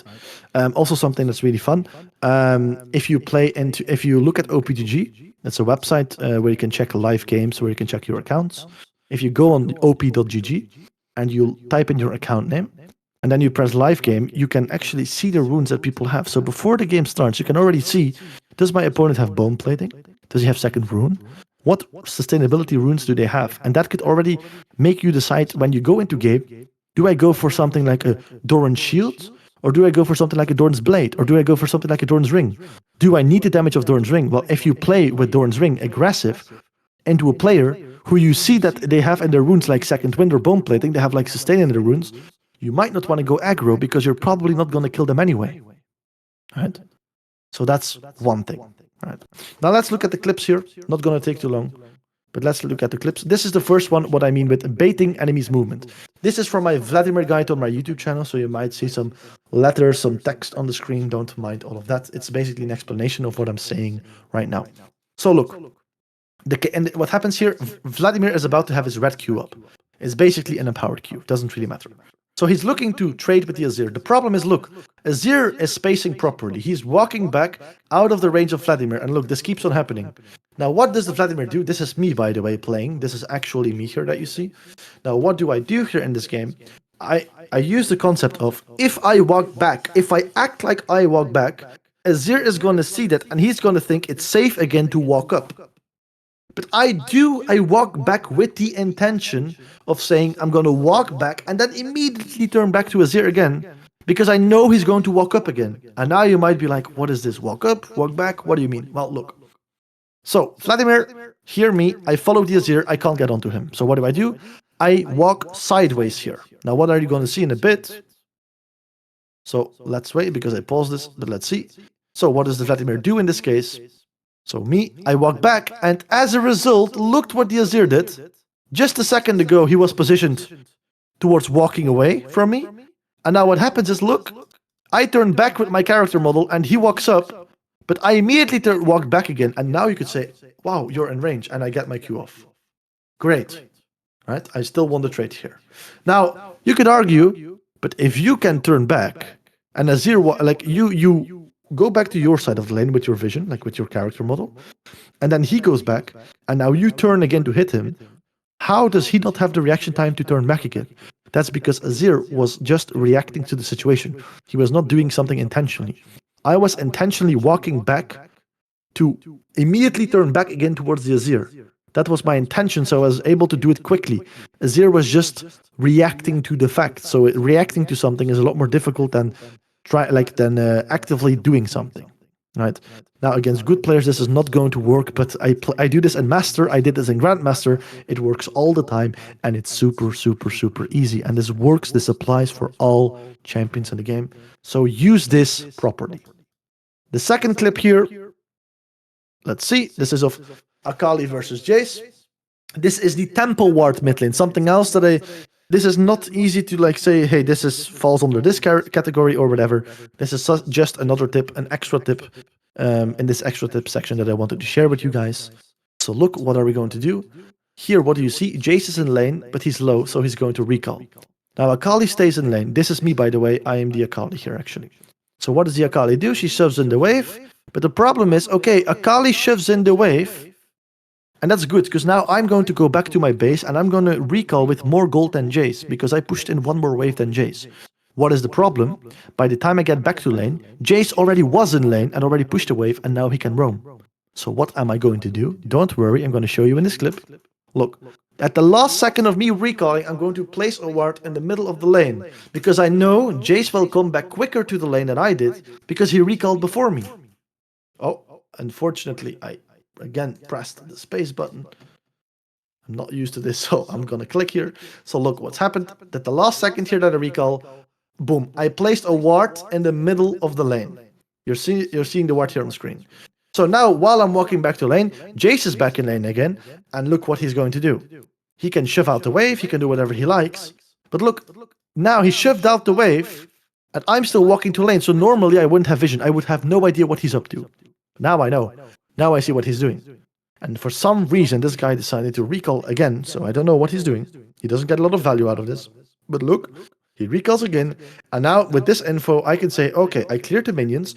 Do I need to shove in the next wave? No. I could move to this play here that's happening in bot lane, because Jace is not here, he recalled, and I know that he's not going to bot. I know that he's recalling in base because of this tempo ward. Alright. Then we go to the last clip here, which is also me, I believe. I think it is. Yes, it's me. Okay. So this is another random tip that I want to put in here because these are tips that I use in every single game. That's why I want to include them, even though they're very fragmented and random. That's why I put them in this random extra tip section. So look, under Vladimir here, I take a very good trade with Akali. Now, look what happens. My wave is under Akali's third. So look, the wave here, her wave, is basically, it's walking towards the middle of the lane, or it's pushing back. It's actually walking towards the middle of the lane here. But look, now you could say, the wave is in the middle of the lane. Why would you now push this? Why would you not hold this and force Katarina to walk up? Because Katarina right now, look how low she was, she is so low that I know she's looking to recall. So if I just stand in the middle of the lane and I'm not doing anything, I know she's going to recall. However, if I start pushing in the wave, Katarina knows, oh damn. She knows, she literally sees me kill her minion, so she knows if I recall here, I'm gonna lose this entire wave because Vladimir is already hard pushing the wave while I'm recalling. So while I'm in base walking to lane, that minion wave will die under my turn. If I don't do anything, she could recall and say, well, Vladimir is not hard pushing yet, so I'm not gonna miss all of it, so it's worth the recall here. Right? It's always worth the recall here because I will kill her. But that's not the idea. You want to keep them in lane. That's the mind games. You want to think that for them, it's better to stay in lane than to recall, even though I'm going to just kill them. Because if they don't recall, or if they recall, they're going to miss a lot of minions. So you show them, hey, I'm pushing in this wave. If you recall right now, you're literally going to miss this entire wave. Obviously, when you play versus master players, they're going to recall. If you play versus grandmaster players, challenger players, they're going to recall. Or they never would have been in this situation in the first place. But obviously, if you play around, like I would say, all the way up until Master, Diamond 1, Diamond 2, this is a great tip to use. And god damn it, I immediately pressed space again. So what we were talking about, so basically here, we're going to shove in this wave to keep her in lane. And now look, Katarina was there, and now I can choose what I want to do. I see, oh, in this case, I could, if I don't see Katarina here, what could I do? I could push in the wave and keep her in lane, making sure that she stays in lane. Now, what do? I walk up to see, is she recalling? If she is recalling, I'm going to continue hard pushing. But I see that she cancelled recall or that she's not recalling right now. So now I don't have to push because she's still in lane. She's not recalling yet. I know for a fact that she's not recalling because I checked it. So now I can just sit here, relax, slow push this, and then look to dive if I really want to. And then ultimately I killed her. All right. So that's another great tip. All right, that's the last thing, because now we're going to be looking at the mid lane champion tier list, but this is not going to take a long time. So, as for the mid lane champion tier list, first of all, let me start with reading this thing here on the bottom side of things. What is my personal opinion on champion tier lists, and what is my personal opinion on things like pro guides, on things like all of those things? If you are below master, don't even pay attention to meta picks. You shouldn't even be playing things that are good if you are below master just for the sake of playing them. Because you know what? You should have fun in League. League is a game of fun. And the problem with it is I see way too many people that I coach that say to me, oh yes, I kind of started playing Garen. Like I see that they played like 10 champions. And I'm like, why did you play 10 champions? Well, I kind of played this champion because I really wanted to climb and he's really easy and he was really strong at this moment. But then I didn't really like it. And that's completely fine. I get the idea. But if you don't like a champion, you will never ever continue climbing with that champion to higher elo. You have to see the bigger picture, right? So play what you enjoy. Now, once you get to master, then you already played what you enjoyed, and now you can abuse also some meta picks. Because at that point, it will even be refreshing to pick up some new picks. That's one. And two, meta picks in the higher elos are a lot more important than in the lower elos, because it's just a fact, it's objectively true, that in order to win games in the higher elos, it's more little and smaller things you can influence than in the lower elos. In the bronze game, for example, or in the emerald game, you can do so many things to win a game. But in a high-level challenger game, for example, there's still going to be opportunities to win the game, but there's going to be a lot less of them. And then having those meta picks, having those stronger champions, weighs in a lot more. That's why I write this down. Right? Does that mean that you can't play meta champs? No, go ahead. If you want to, go ahead. It's the best thing would be that if you play a champion that you really like, and that's always consistently good into the meta, right? But that's also a problem about meta champions. They get nerfed and they get buffed way too often because they're on the radar. Ari right now is really, really, really, really strong. I can give you right now, like I can write it down, I can guarantee it to you, Ari will get nerfed in the upcoming patches. Could be this patch, the next patch could be the patch after that. Ari will get nerfed because she's right now just in a ridiculous place. And that's not a champion you want to focus on because they will get nerfed. They're on Riot Games' radar. Not something that you want to have. All right? Then, then let's get into the champions that I think are currently is plus mid lane champions in all elos. That would be Ari, ridiculously strong, very versatile champion. Asol, I think Asol is a scaling champion like Vladimir, but he is extremely strong. He scales very, very well, and he's also very easy to play. I would say playing Vladimir is a lot more difficult than Asol, in the sense that is Vladimir very mechanical? No. But on the champion, you really need to know your limits. It's very difficult to use your champion to the fullest, to find the balance between farming and impacting. On Asol, it's a lot easier to understand the champion and get the damage off compared to a Vladimir, for example. Right? There's also I can make the comparison with other champions, but that's why I like Asol so much. He's very simple to understand for all elos, and he scales ridiculously strong. And at this point, he does even in the early stages of the lane, you can surprise people with your damage on your Q. He's very strong at this moment, but again, he will get nerfed, so take this into account. Then Talia, very strong champion. Only reason why I would say she's a little bit more high elo, there is a very high skill cap to Talia, and she's not easy to play.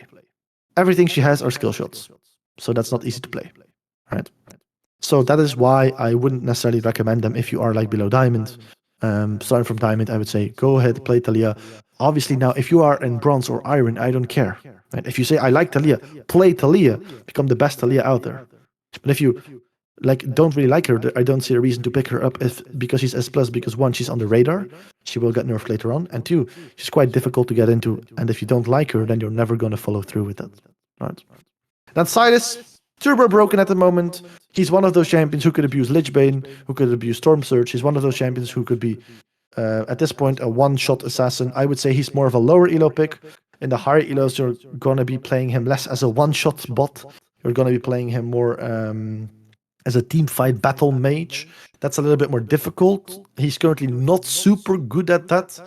But purely as a damage champion, as a snowball champion, he is one of the strongest champions in the game right now. For the lower elo specifically. So if you want to pick up Silas, if you think he's interesting, go ahead and do that. Right.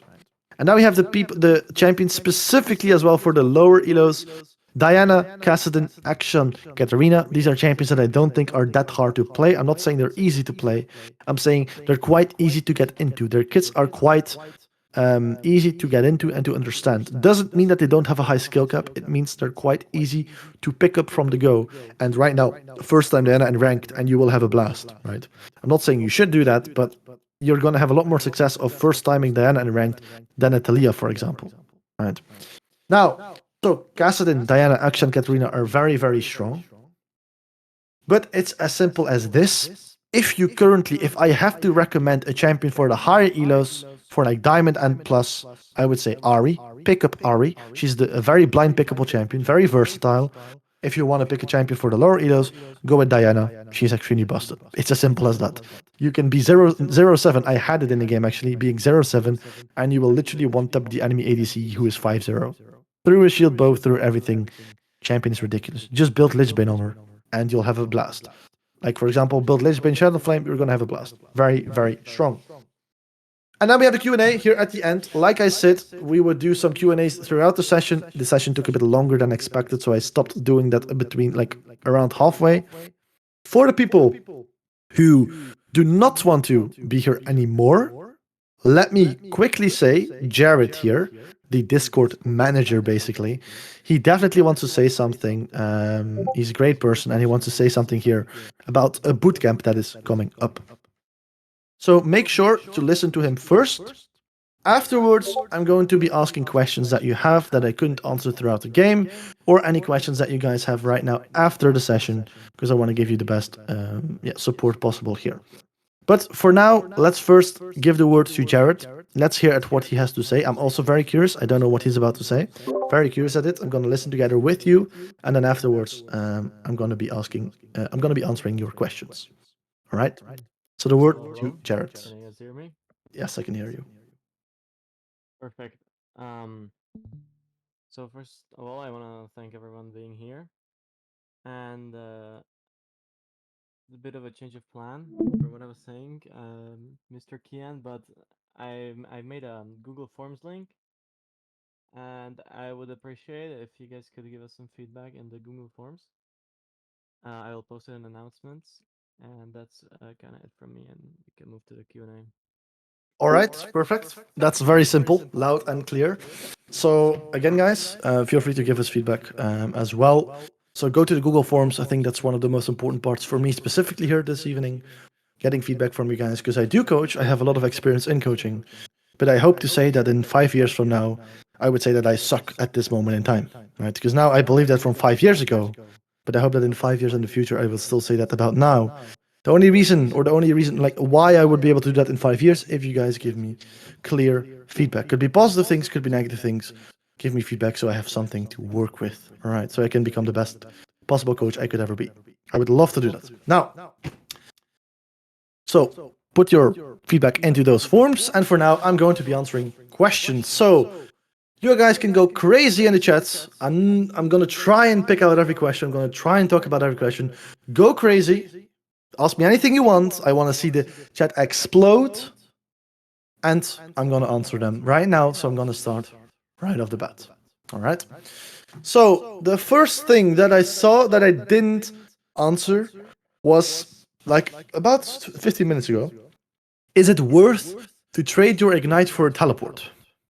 It's more dependent on. Well, I don't know. Do you mean trading ignite for teleport in? Like I would imagine that you say it in terms of selection before the game, right? It depends on what your goal is. Typically, if you go ignite, you're basically saying like you could go Ari with ignite or teleport. Going Ari with ignite would basically say, I have a lot of kill pressure in my lane, or I have a lot of kill pressure in the early stages of the game because I have a jungler like Lee Sin, like Shaco, who just literally do like a lot of damage, and they need me. Like I have a great setup here to get something done. Like the enemy team has an Evelyn or a Karthus. Even though I can't kill my own lane opponent, going ignite might be very smart because Ari with ignite and Lee Sin can force a lot and can invade Karthus over and over again, and he shouldn't be able to play the game. Your goal is to make him quit League of Legends, right? That is your goal if you are the Ari with the ignite in that case. Now, if you say, well, that's not the case, I don't have that setup. I am the team with the Karthus, for example. My mid lane opponent, I can't really kill him. You play range versus range. You play Ari into whatever, like Victor or Ari into Azir. Then like Ari into Azir, you're not going to be focusing on killing Azir. It's going to be very hard to do. So instead, you could take teleport and say, I'm going to put points in my queue. I'm going to focus on roaming, shiving in the waves and roaming, and teleport is what allows you to do that. Teleport is what allows you to, in the early game, if everything is going wrong, teleport back to lane, boom, you're full HP again, you get saved to level 6, and now you can start your game plan of roaming. Or teleport also helps you to roam in general. It allows you to take better recall windows, or teleport to a bot lane turret or to a bot lane ward after 10 minutes, and then you can also make great plays. So it enables you to roam more. So it depends on your goal, not really on the champion, but it depends on the goal of your champion. Now, obviously, some champions are better at roaming and impacting the map, and then teleport would be better for those type of champs. But in general, it's more about what is my goal this game. All right. Let me see. This is a specific question. Why not hold the wave towards the tower? I don't know what this refers to anymore. So let me go to the next one. Where does Fizz place on the tier list? So guys, look at here. I hope you guys can see my screen. Right. First of all, let me say this website here. Because this is something I need to get out of my system, right? So we have tier lists here, right? You can see S plus, you can see S, you can see blah blah blah. Are these things wrong? They are not wrong, right? I wouldn't say they're wrong, but I would say don't give a damn about this. For example, right now, if I look at Vladimir, look, I'm very high elo Vladimir. If I would say I'm one of the best Vladimirs in the world, peaked multiple times as one of the best Vladimirs in the world. I would consider myself as one. Wouldn't say I'm the best, not even close. I would say I'm in the top 20, top 30, maybe top 40, because there's always people I don't know who play Vladimir, like Chinese super server, whatever. But I would be somewhere around like top 50, top 40, top 30, top 20, depending on how many people play that I don't know. But right now they say he's A tier, and I can definitely tell you in this current meta he is not A tier. He is definitely S tier at this moment. So these things are typically wrong. Also, this build, they say this build is by far not true. I'm not saying it's bad, but this is more of a hey, you can go this every game and it will be fine, but not the optimal build in most it's not optimal, right? In the majority of your games. It's always good, but it's never optimal, right? Basically, or it's very few optimal in very few of your games. So that's why you have to take all of these websites, Lolalytics, U.G, Yopi.g, with a grain of salt. If we go to Fizz here, I would personally say Fizz is somewhere in between. I don't think he's bad, but look, they put him as S tier, and I would never, ever, ever put Fizz as S tier champ. Never. Right? I would say there's better champions out there, better assassins, and I would even say right now it isn't really an assassin meta, right? It's more of a control mage meta where you're going to have champions like Talia and stuff like that, even Kassadin. Now, they are buffing in the latest patch that they did. They are buffing the assassins both directly and indirectly. Now, the effect of that patch is still yet to be determined because that patch was last Wednesday. We are currently Saturday. Not a lot of days to base our opinions on. So far, I would say Fizz is just in A, B, like B to A tier, something like that. You can definitely play him. He's playable. He's definitely not bad, but he's also not great. But depending on how further this patch goes and maybe potential upcoming patches that they want to do to make Assassin stronger, I think Fizz is going to accelerate more and more and more. He's definitely in a great spot to play, but he's not in a great spot in terms of he dominates the mid lane. Right. There we go. But very playable, in my opinion. Now, again, like I said, you shouldn't also put too much value on my opinion in terms of tier lists, because I'm also very convinced of the fact that if you like a champion, just play it and you can make it work. I've played Vladimir through the bad seasons, through the good seasons. I played Akali, Victor. I played them all of those champions through bad metas, good metas, and it didn't matter. And I you climbed. develop a practice As simple as based that. on Put that in the work, concept. enjoy The League, and you physical, will climb biological with that champion. postures Especially that if you you do listened to are the lecture somehow today. That should superior help to you a this great other deal as set well. of postures that is exercise. No, Does don't that make pick my sense, or did I Diana. see that? Yes, unfortunately, No. I had to share it. Diana is turbo broken at this moment. So people, everybody, do me a favor.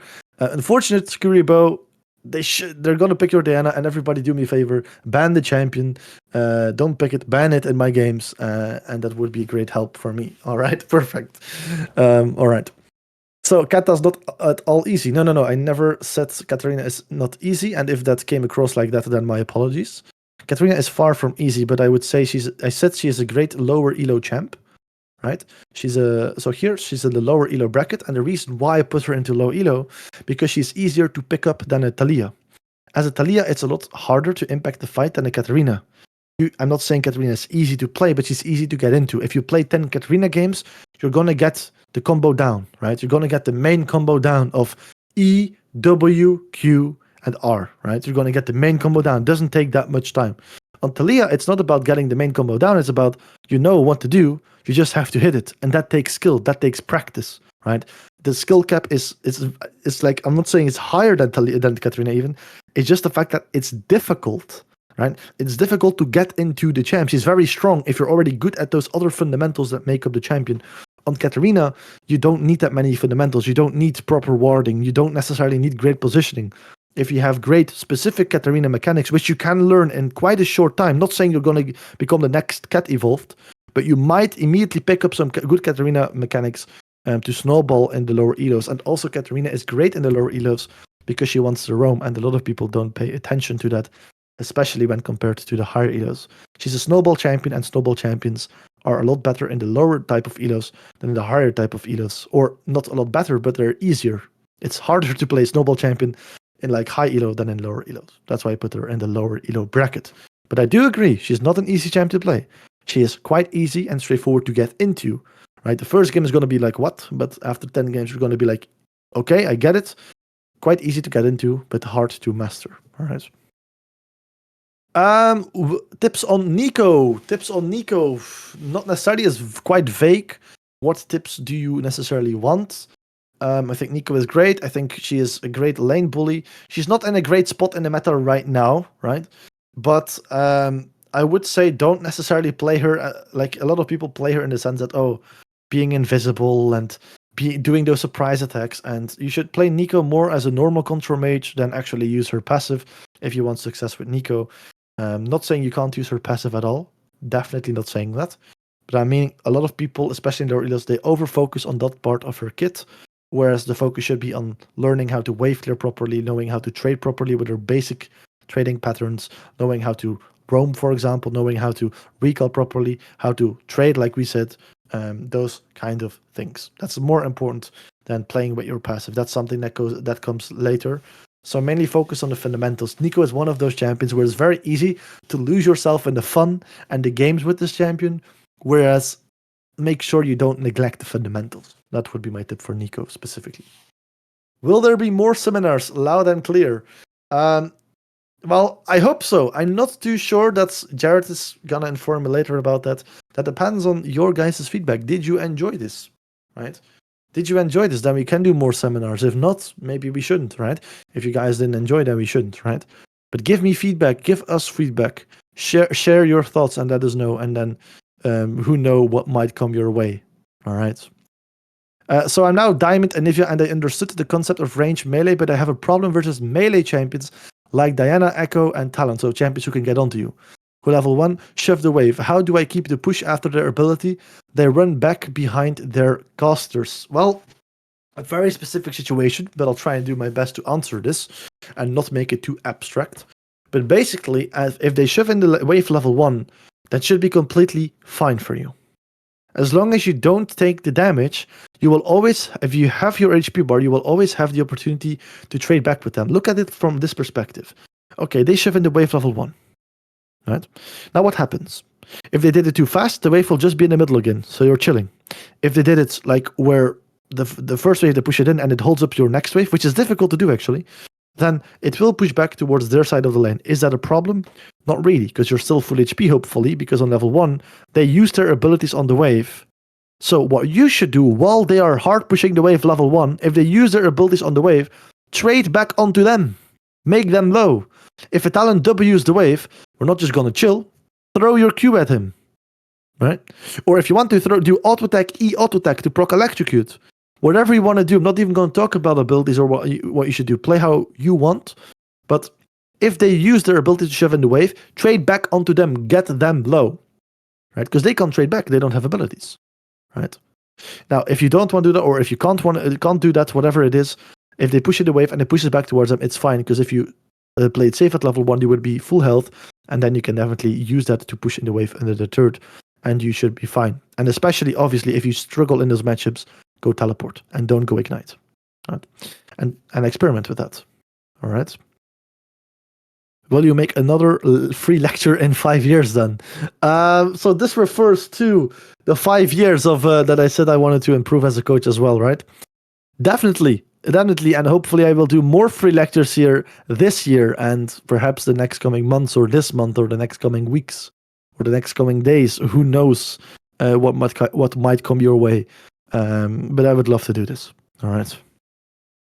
So much sooner indeed. Stay tuned in the announcements indeed. If you guys want more seminars, I like that there's already people wanting more seminars.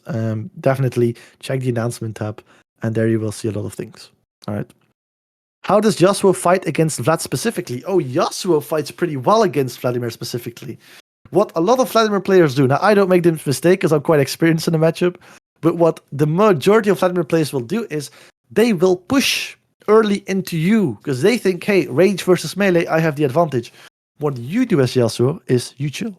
You say, hey, wait, this is very nice. This is amazing. The Vladimir pushes into me. Now, what is Yasuo's one of his strongest power spikes? Is it level 3? Is it level 6? No, it's level 2. Yasuo is one of those champions like Irelia, where level 2 he becomes extremely strong. He has an amazing power spike. Vladimir shoves in level 1. You get level, like at level 1, you get level 2. So Vladimir shoves at level 1. He gets level 2 first. So you just play safe, right? Then you also hit level 2 from just standing near the minions. That's your window to all in the Vladimir. Typically by that time, they're already on your side of the lane, and you just run them down, and your lane is already quite free, right? What a good Vladimir should do is realize, hey, if I do this, if I push, or if I even last hit the 3 minions, and the enemy Yasuo gives up his last hits, he gives up the gold for free. You don't take the last hits, but Vladimir does last hit. he's also going to be pushing towards you. And then you can also do this. So good Vladimir should say, I'm going to give up gold level 1. Even though I'm range versus melee, knowing that Yasuo is level 2 very strong, the first 3 minions, I'm going to make sure that if Yasuo last hits all of them, I'm only going to last hit 2. Or only going to last hit 1. To make sure that I'm not pushing into him. He needs to be pushing into me. It's the same for Irelia. Right? That's how you play against Vladimir. Also, obviously, Ignite is very good in Vladimir as it applies grievous wounds into him. So whenever Vladimir wants to do a red Q, or whenever he gets ult onto you, make sure to ignite him before he gets his second part of his ult off, or before he does red Q, like while it's up, to make sure he doesn't heal a lot from the ignite, because it does damage over time, but it also applies grievous wounds. Right? So he gets less healing from it. That's one thing. Also, play around Vladimir's W. Vladimir's W has about, 30-second cooldown, like 28-second cooldown in the beginning. So what you do is, your tornado and things, Vladimir at level 6 can't almost play against Yasuo. It's very difficult for him because you have very consistent damage, and also not only with auto attacks, but also with your Qs. You have Qs every couple of seconds. Vladimir's pool is on a very long cooldown. If he doesn't dodge your Q once, you all in him. It's as simple as that. So you play around his W time. Throw Qs at him, look to all in him. Once his W is down, that's your all in engage. So you fake all in him to bait his pool, and then you all in him later on. So you always play around the pool. Vladimir has no self-sustain, but some healing. But the healing is more like, not in a direct sense, but more in like, hey, if I heal up for the next minute, I'm going to heal my HP bar back. Right? It's like it takes a little bit of time for him to heal a substantial amount. So you want to take immediate, consistent trades, always pressure him consistently, play around his pool as well. Right? Okay, next question. You guys are amazing. This was really informative. I love to hear it. Legend Drifter, shout out to you. Shout out to everyone else as well, but I love to hear this. You made my day here. Thank you very much. How to play into Zed as an assassin? Well, that is very difficult. I can't necessarily say that, because we talk about melee versus melee here, right? If you listen to the lecture, then hopefully now, if I did my job correctly, you understand, melee versus melee, it isn't as simple as, you play it like this. It depends on the matchup. And typically, you can, especially up until like Master, and even there, you can win the melee versus melee matchup by doing the trading patterns that we talked about. By doing them better than your opponent. Baiting out their abilities better, right? Trading out, doing the trading patterns better that we talked about. Like we talked about trading influence by farming, by ability cooldowns, by matchup understanding, all of those things, right? Learn about the matchups as well on YouTube, on guides, things like that. Melee into melee isn't as simple as a one answer. I would have loved to give you one answer, but it's simply not possible. After the death time, I feel like going for a solo kill in mid oftentimes not worth it, because enemy respawns so fast, can't TP back, and keeps my way for... Exactly. You obviously get it. So should I not go for the kill then, or how would you handle it? No, you go for the kill. I get that it's frustrating and that it's annoying. You're going to have to take the kill, and you're going to have to recall, unfortunately, in a majority of your games. If you can't shift, it is what it is. Take the kill, recall. The kill is still going to be more worth it than the recall. Yes, you're going to lose gold during the recall. It depends on the situation, right? But in the majority of the situations, getting that kill will be a lot more important than staying there and not getting the kill, because you have to understand, yes, while you recall, you will, and walk back to lane, you will lose minions, XP and gold, but you also get that from that solo kill. A lot of XP, a lot of gold, right? So it's about, was it worth it in the end? And typically it is. Now, if you come back to lane and the enemy jungler ganks you on a frozen state and you die again, well, that's kind of bad, right? So it depends. Do they have a jungler who can do that? Things like that. It depends on the situation. But you understand it. You understand the concepts, and I would say go for the kills, and then definitely take the recall immediately if you can't stay, if they have teleport, right? Or you could call your jungler, whatever. But experiment with that. Definitely always try to go for the kill first. League is about... it's about thinking ahead, but it's also about getting something done. Always getting something done, and getting a kill, especially in the early stage of the game, is amazing. So always go for that. Norm, I try to dive with assassins, but I get worried about dying. Is setting up a slow push all I need? Again, quite a vague question. It depends on situation. Sometimes you can perfectly dive without the slow push, but especially earlier on into the game, slow pushing is great, because early on into the game, if you lose one wave or two waves, it is a lot more detrimental than when you lose a wave at level 7 or when you lose a wave at level 10. So if at level 3 or 4, like in the top lane, you will see this a lot. Level 1, level 2, level 3, they start slow pushing, and then they start, like, while they're doing that, they're trying to attack their opponents, and then they dive them. And if they don't have teleport those opponents, then they lose 3 waves, and their game is completely over. Right? So slow pushing allows you that even if, like, slow push gives you a guarantee.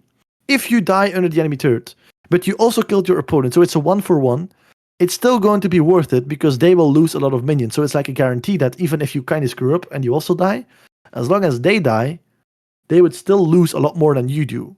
Now, this is obviously the case in the lower stages of the game. If you deny them 10 minions at level 12, like, who cares at that point, right? It's basically going to be an even trade, right? And it could even be less of an even trade because at level 12, there's a lot more to do than at level 4 or level 5. So maybe you could have done something a lot more productive than just trading a 1-versus-1 with your opponent, right? So it depends on a lot of factors. So is Miles a control mage? I assume. How do you approach pushing with him when you have a bouncing ability? Not too sure what you mean with bouncing ability. That could be my lack of understanding of English. I know the word bounce, but I don't necessarily know what you mean with it in this context. How do you approach pushing with him and when you have a bouncing ability? Don't necessarily know what you mean. Maybe if you're still in the chat here, Legend Drifter, you can explain it and clarify it a little bit more. I see that you're typing, so that's great. I'm going to come back to that in just a bit. Your chill, it's better for you to handshake the lane and scale. Okay, that's a response to Dave, so that's good. Another response, another response, another response. So you guys are also peer helping each other. I love to see it. Some good community feeling here. You talking about the talent versus set matchup or just in general? Oh, that's also a response, my bad. How do I transition my lane lead to macro when side lanes are losing heart? Well, when side lanes are losing heart, then that's basically how you transition your lead. That's like amazing. If your side lane is losing heart, the enemy Draven in the bot lane, for example, might be 3-0. That's a perfect opportunity to shut them down. Right? So you have a perfect opportunity here. It's just how you view it, right? And transitioning your lane lead depends on so many factors. You could do so many things. But what's very important is that you don't tunnel vision on your lane lead too much. What I see is people, they wait until they have 5 kills in lane. They kept on killing this one guy, and they keep on staying in lane, keep on pushing the turret and this and that. But do you think it's enough to have 11 CS per minute and take like 2 plates and get like 2 kills, whatever? But the enemy Draven is 7-0 at like 15 minutes. No, it's not enough. So, is it bad that it happened? No, it's good that happened in your game, but in your next game, if you see a Draven 2-0 at 3 minutes into the game, if you can, look to not trade with your opponent and say, okay, this game, it might be important to shut down this Draven. So if you are a champion that can do something like that, look to say, can I approach this game differently? Do I have to trade with my lane opponent here? Maybe I can look to shove out a wave, tell my jungler, like ping him and perhaps tell him in chat to go bot lane if he's already on the bot side jungle. And now we can go there together and shut down the 2-0 Draven while he's still shut downable. When he's not like 15-0 and when you go there, he basically looks at you and you fall dead. Right? That's something you want to avoid.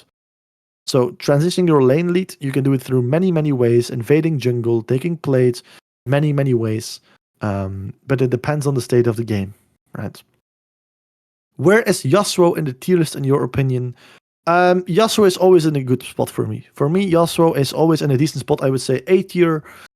He is in a lot of matchups blind pickable.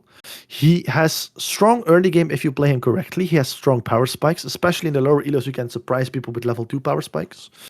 He has consistent damage. He's great at side laning, not necessarily at pushing. He's not necessarily an amazing split pusher like Fiora or something, but he is a great side laner. He benefits a lot from running people down, which is again something that people don't always expect in the lower elos. So I think it's a fine champion. I think he's applicable in most games, like viable in most games. So yeah, I think he's a great champion. Only problem that I see with Yasuo is that he's quite difficult to play, and people don't necessarily understand his game plan. So I would recommend him to people in the higher elo bracket, like Diamond, for example, from there on out. I wouldn't necessarily say he's a great champion in lower elos. You know the famous 0-10 Yasuo memes. There's a reason why there's memes, because it's so well known, and it happens so many times because they're not necessarily easy champions. They're very snowbally oriented champions and difficult to understand. Their wave mechanics are not standard because they have to queue to get their passive, like on the queue. So like everything is a little bit different. And I think he's great in the meta, but I don't think it's a great champion to learn mid lane and learn League of Legends with. If you're in the lower elos of the game, it will not transition as much to other champions as if you were playing another champion, right? So that's a very important thing to me. And now, if you're planning on being a one-trick Yasuo, if you love the champion, play him, right? Play him. Who am I to say you shouldn't play him? This is just general advice, right? So I think he's a great champion, always viable, but more in the higher elos, right? Yeah, mostly talent. Okay, so this is all reactions. Okay, reactions. A lot of reactions. I love to see this. A lot of peer-to-peer reactions. Is this one gonna be a VOD that can be watched later? I might have overslept the whole thing. That's completely fine. Yes, this will be recorded if I understand everything correctly. So you will be able to find this. If you're not sure, feel free to send Jared, the Discord account manager, in private, and you can always ask him, or you can add him in any channel here in the Discord and ask him. But from my understanding, yes, this is recorded and it will be shared here. I started making breakfast midway. That's the best thing. Looking at something, learning something while eating. That's the best thing in life. Yes, this one is being recorded. Okay, so Jared already responded to this. Some chit chat. Love to see it. How to play when junglers don't play around objectives. Well, let me say it like this, right? It's I know it's somewhat of a meme that you say it like that, but let me say it like this without being too cocky, right? But when I play in the game of like a gold player or an emerald player, even if I play with the same people, my teammates will be better, even though they're literally the same people. They will be better than your teammates. The reason for that is if you play correctly, they will be playing more correctly as well. So don't focus on how to play when junglers don't play around objectives. No, think of what can you do to facilitate playing on objectives, right? What can you do? Did you ping him enough? Did you tell him enough? Well, if he doesn't play around objectives, maybe you should start the objective. I see so many mid laners who never ever, like when I coached them, they said they have never ever started a herald once. That's insane. That you play mid lane and that you've never started the herald, that you never took a herald solo by yourself, right? That's completely fine to do. So if your junglers don't want to do it, you could potentially do them. You can ping other people on your team to do it. You can perhaps set up vision and kill your teammates to make it easier for your junglers to say, oh, there's nothing to do anymore. Mid lane is already dead. There's vision all around the dragon. I should go there. Make it like you focus on your gameplay. You play around the dragon if you want to. If you think it's a smart move in your game, you play around your dragon. And then your jungler, if you do everything correctly, there will be more chances of your jungler trying to play around objectives as well. Will they always listen? No. But then we adapt, right? Always try to link things back to you. That's what I'm trying to say. It's not evident. It's not easy. But it's very, very important that you do that. Then Jared answered, objectives are fairly irrelevant. They're only good for ending games. Yeah, exactly, right? That's basically true, right? It's especially in lower elo brackets, don't worry too much about it. It's indeed almost for ending games and snowballing. The great thing about objectives that I like are not the objectives themselves. For me, fighting an objective, the result of that is not the objective, which sounds weird. Like, let me explain. If a dragon is spawning in 1 minute, for me, taking that dragon is not going to be the objective. Obviously, in terms of terminology, dragon is an objective. But for me, when I talk about what is the objective here of taking the dragon, that's not an objective. That's not a goal for me to take the dragon. The goal is more of that dragon allows me for potentially an entire fight to happen at that dragon, and that allows me to kill people, get a triple kill, get fat, and now I can kill turrets. Now I can do this. I can recall, get my items, and become stronger for the next fight where we take Baron. And then the Baron isn't the goal necessarily to take it, but it's more like what are we going to do with the Baron afterwards, right? That's what is so important about the objectives. Very true. Okay. Let me see. Most important tips for beginners. If you start playing with League, my most important tip would be, because I know you're in a lecture, so I know you're looking to look at content of League of Legends, and that's the biggest mistake you could ever make. The mistake is not looking at content, the mistake is overlooking content. It's being too much obsessed with content. What I like to do is I like to focus on 1 or 2 people that I just like. Just 1 or 2. I look at the athlete, and at some point I find 1 or 2 people that I like, and I just try to follow them. I try to learn from them. That's how I started playing League. Could be a friend even, right? But what I would say is you stick to a couple of people who give you information. Could be on the internet, could be friends, and you don't look at everything at skill capped, at all of these different things. It's a sea of overwhelmingness. You should first and foremost have fun, play for fun, and if you're really looking into educational content, focus on like 1 or 2 people. Because even if that 1 or 2 people, even if they give you like only like 60% good advice of the time, you're still going to be more with that than when you look at like 20 million people all giving good, like 100% good advice. Because what's going to happen? You're not going to know anything.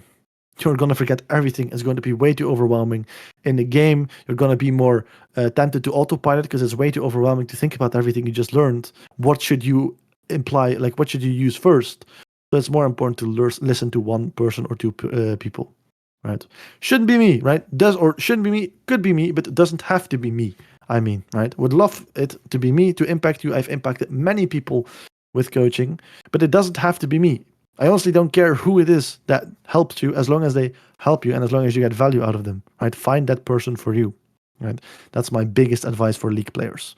And then also have fun at the game. That's very, very important. Have fun at the game. Limit test, try things out. That's how you learn, by asking questions, by testing hypotheses, experimenting, limit testing. That's how you test everything out. All right. Play the game. Very, very true. Don't play the game. Yeah, I would still recommend play the game, but I get it. Okay, what do I see?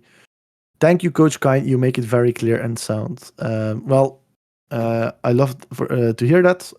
It's my job as a coach to do that. So it's very good that worked. But also don't be scared to put feedback into the Google Forms. If it's bad, I don't care, right? I just want it to be true and honest, right? Okay, in the cat clip, would it not be better to hold the wave to wait in the cat clip? Let me think. The cat clip was with Vic. Oh yeah, was where we pushing the wave. Okay, so in the cat clip, would it not be better to hold the wave towards her tower and let it slow push into you? Well, no. Well, yes and no. This is higher elo and lower elo understanding. So yes, if you hold the wave at her third, she's low, right? So for the people who don't know, the cat clip is about the Vladimir, me, playing into a Katarina. I got the Katarina low, and now the wave was pushing from her third towards my side of the lane, and I decided to not let it push towards me, or I decided to not hold the wave and let it push towards me, and I decided to let it be in the middle and look if I could push it under her third. Now, the reason you say is, hey, wouldn't it be better to hold it and let it push towards me? That would be great. Because if I do that, if Katarina stays in lane, she would either die, or if she recalls, she would lose a lot of minions and XP because the minion wave would be pushing towards me. Win-win situation. I want more. In that game, I think I was playing an Emerald, so I know that I can get a lot more. I know that people are a lot more tempted. Obviously, in a higher elo game, the Katarina will have already recalled, or wouldn't be in that spot in the first place. But in an Emerald game, that Katarina, I know 100%, I can tempt her into staying into lane. These are little tips and tricks. And how you feel the elo, how you feel how the person. I've been playing this game for 10 years. These are advantages that you get. You can feel in an elo how they typically play. Not everybody is the same, but there are some overarching things and concepts that people tend to do in a certain elo.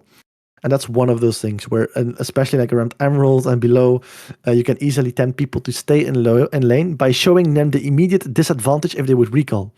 Oh, I'm going to shove in the wave. If you recall right now, you would lose all of this. If I literally push into them, they will see, oh shit, the wave will go under my turret. The turret will kill it, and I will be in base. I will not be there for it. So it's very tangible for them, very obvious. So they're going to say, oh, I don't want to do that. I'm going to risk dying, because if I recall, I miss something for sure. Guarantee I lose something. That's how I try to keep them in lane.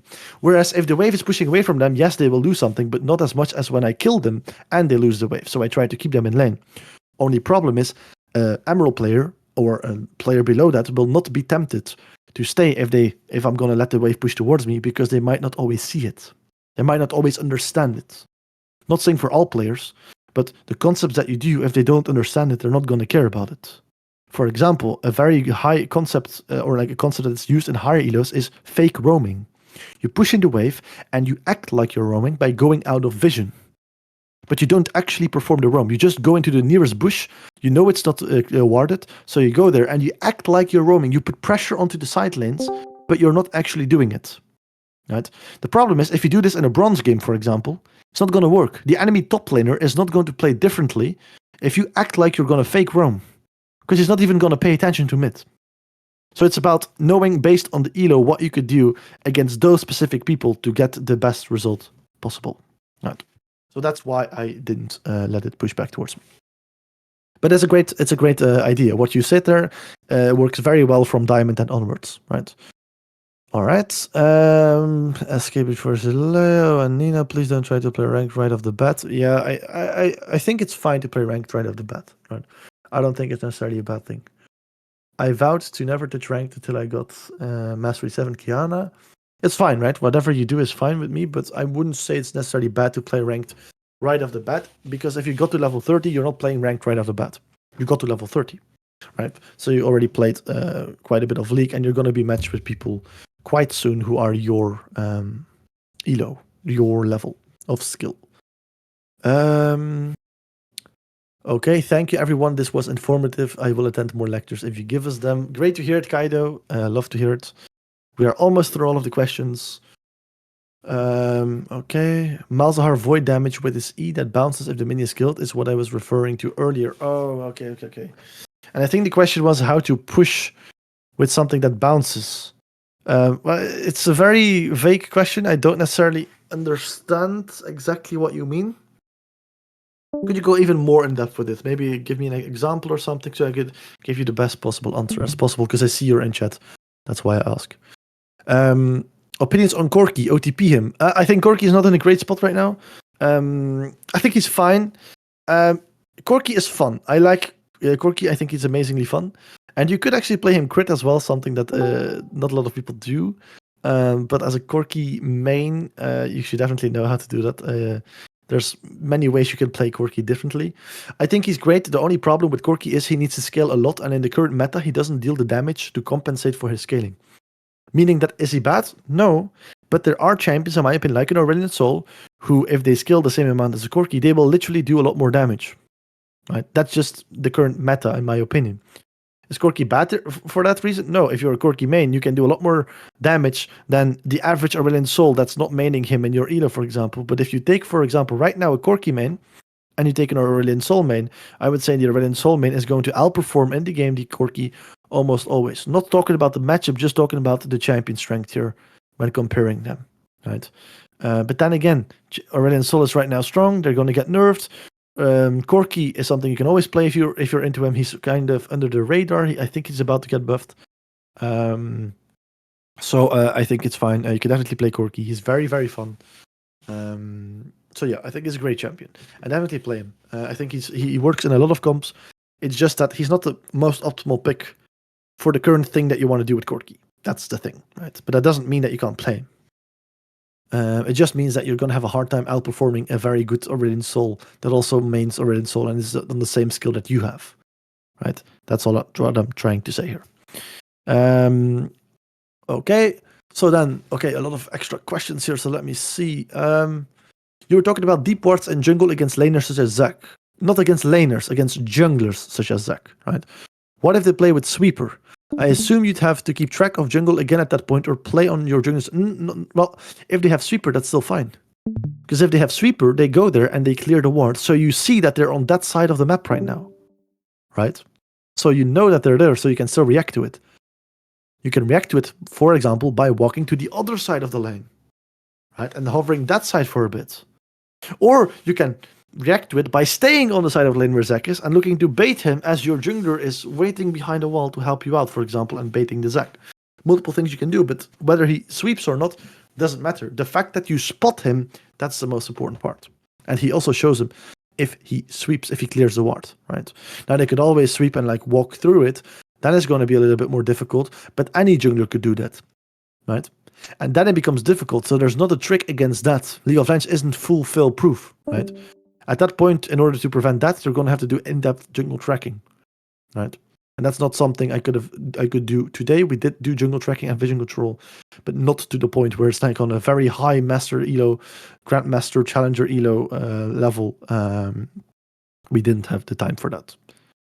All right. Aren't there objectives in some comps that are very good to get? Like if you have Ivern, Vlad, and Lulu. If you have Ivern, Vlad, and Lulu, wouldn't get 3 of the heal shield Drake's OP. Yes. But if you have Ivern, Vlad, and Lulu, you should probably dodge the game. Because you have 3 APs, that is not really ideal with Vlad. That aside, yes, there are certain objectives in some comps that are very good to get. If you play an early oriented comp, like with Draven in the bot lane, in the top lane with Renekton, let's say Yasuo, Diana, mid lane, and jungle, then you have a very strong early to mid game comp. You can go for Heralds and don't focus on the dragons because you're not planning on getting to the soul anyway. Dragon is kinda not fully, but kinda useless if you don't play for soul, and that's not the goal on those type of champions. So then you want to go for Herald, for example. So some comps indeed benefit more from other objectives. Very, very true. So you would hold it with the Vlad. Okay, so you'd hold it in higher elo. Could you make the document available for us? What do you mean, the document? You mean the presentations? I think I could send. I don't know. I think I have to share it with everyone. I think it's going to be a very hard thing to do. But perhaps I can take screenshots of every slide and put it into Discord, and then put the clips individually as well, the links into Discord. I'll see what I can do. Thanks for the lecture. I enjoyed my stay. Great to hear it. Amazing. Do you recommend any YouTube coaches? In terms of YouTube coaches, I think you have multiple great people. I think, what are the names though? I think Mysterious is pretty good. So just Mysterious, how you say it. I think he's a decent coach. He doesn't make that much content, also quite specific. But I've played against him. I can confirm he's a decent player, like a good player. But I also call myself a decent player, so I would say he's a decent player as well. He's a decent coach as well. He's a good coach. I think Coach Curtis is also a good coach. I think. What are the names? There's one guy from EUNE. It's a guy from EUNE. Maybe you guys can help me. He also plays mainly mages mid lane. But he's also like, you have multiple good coaches on the internet, on YouTube. But like, yeah, for me, Coach Curtis is pretty good. Mysterious is pretty good. I like watching at like rank 1 players as well, on their content. And I can't. Shock. That's Shock. That's what I mean. Shock. He's the guy from EUNE, right? Shock is also a great coach. I would say I've reviewed a lot of his content, and I think he is a great coach. I think a lot of what he says is maybe a bit too theoretical, but I think he's a great coach in general, and it's very difficult to not go too theoretical as well. I think he's an amazing coach, right? Okay, so where were we against the melee? Because we're supposed to zone off and be behind the enemy wave, correct? But do we just not use the E unless we're poking? No. Okay, so when you're playing Malzahar, your goal is not necessarily to poke your opponent. You could do that, but your goal is to pressure. Your goal is like an Orianna, constantly keeping your opponent pressured. And the beauty of Malzahar is you push in the wave, so they're always pressured, they're always stuck under the turret, and now you just move onto the map and you out-impact them, right? Not saying that you have to push level 1, level 2, level 3. You can do this against champions who cannot farm properly under the turret. But some champions like Irelia are really good at farming under the turret. So there's no point in pushing into them early on. Against other champions, we definitely could. Right. Well, we all recommend Coach Kine as a YouTube coach. Yes, exactly. I do have a YouTube. I might put it in Discord here, or you could ask me in private. But I do have a YouTube as well. Okay, many questions left. I think we can leave it here. Wait, okay, we're almost there, right? So let me see.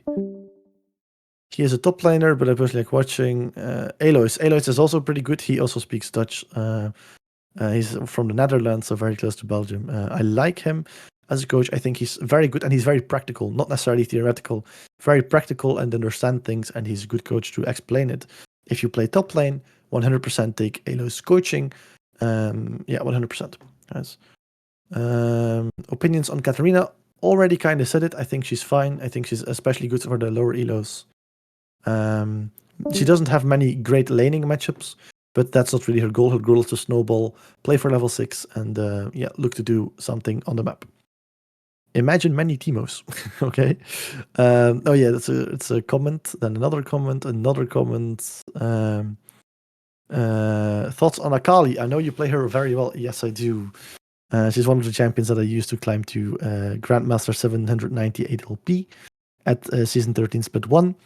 I find split pushing and late game post 35 minutes very difficult to deal with her. First of all, it depends on your elo. If you are in the lower elos, let me say this. For everybody who's still in here, if you play past 30 minutes, don't split push too much. The longer the game goes on, again, this is in lower elos, like below D1, D2, a great tip as a mid laner could be, don't split push too much, especially the longer the game goes on. You should be grouping more. Yes, you need solo gold, solo XP, but the longer the game goes on, the longer the death timers become. If your ADC or if your support puts a ward down and he goes too deep to place the ward and he's dead for 1 minute, the enemy team can perhaps take Baron and Elder, and now your game is unrecoverable because of one death. That one death 10 minutes ago would not have been so bad or detrimental, right? So keep that into account. Yeah. Okay, then a lot of other comments. Shock is from OCE. Yeah, I think it was OCE, not EUNE, but I know he played also on EUNE. But yeah, he's from OCE indeed. Isn't Shock Australia? Yeah, exactly. But I know he had an arc on EUNE as well.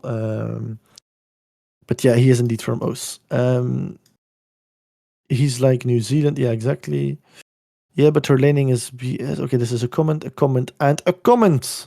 Good advice. Thanks from Saturno to Kudibo. That is going to be it, guys. For everybody who is still here, I know a lot of people already left because these are obviously specific questions. So I assume the people who asked these questions are still here. Thank you so much for being here. This was a lot longer than 1 hour, right? This is also the first time we do this lecture. So it's a bit like, seeing how much questions can we do, how can we fill up the time, like how much time is there for questions, how much time is there for content, what is a great balance. So again, guys, please take your time to fill out the Google Forms and give us feedback so that we can tailor the experience even more to you guys. All right. So yeah, thanks for everybody who's still here. You guys are absolute legends. So yeah, amazing to be here. Very grateful for the session. I enjoyed it very much. I love to hear the Green Reapers. Thank you so much for saying this to me. Leaving a comment like that also is great for me because I appreciate it a lot. Thank you so much, Coach Kai. Amazing session. All right, perfect. I love to hear it. All right, guys. So thank you so much for listening to me explaining all of this. And also give your thanks to Jared, as he is the one who put all of his time in putting up this great community and putting up this lecture and contacting me. And we established something great here for you guys. And we hope to do a lot more than this as well. So thanks to him as well. All right. So thank you, guys. I'm going to leave it here to an end. I'm going to close everything down here. I'm gonna go and eat, enjoy the rest of my evening, but I already enjoyed it a lot here, so much. So thank you guys for being here. I love the comments. Keep them going. I will read them as well afterwards. If you have any questions, you can send me in private. You can add me in the Discord, and I will answer. Thank you guys so much, and I'll see you hopefully in the next lecture. That will be hopefully soon. Right? That will depend on you guys. So let your feedback know.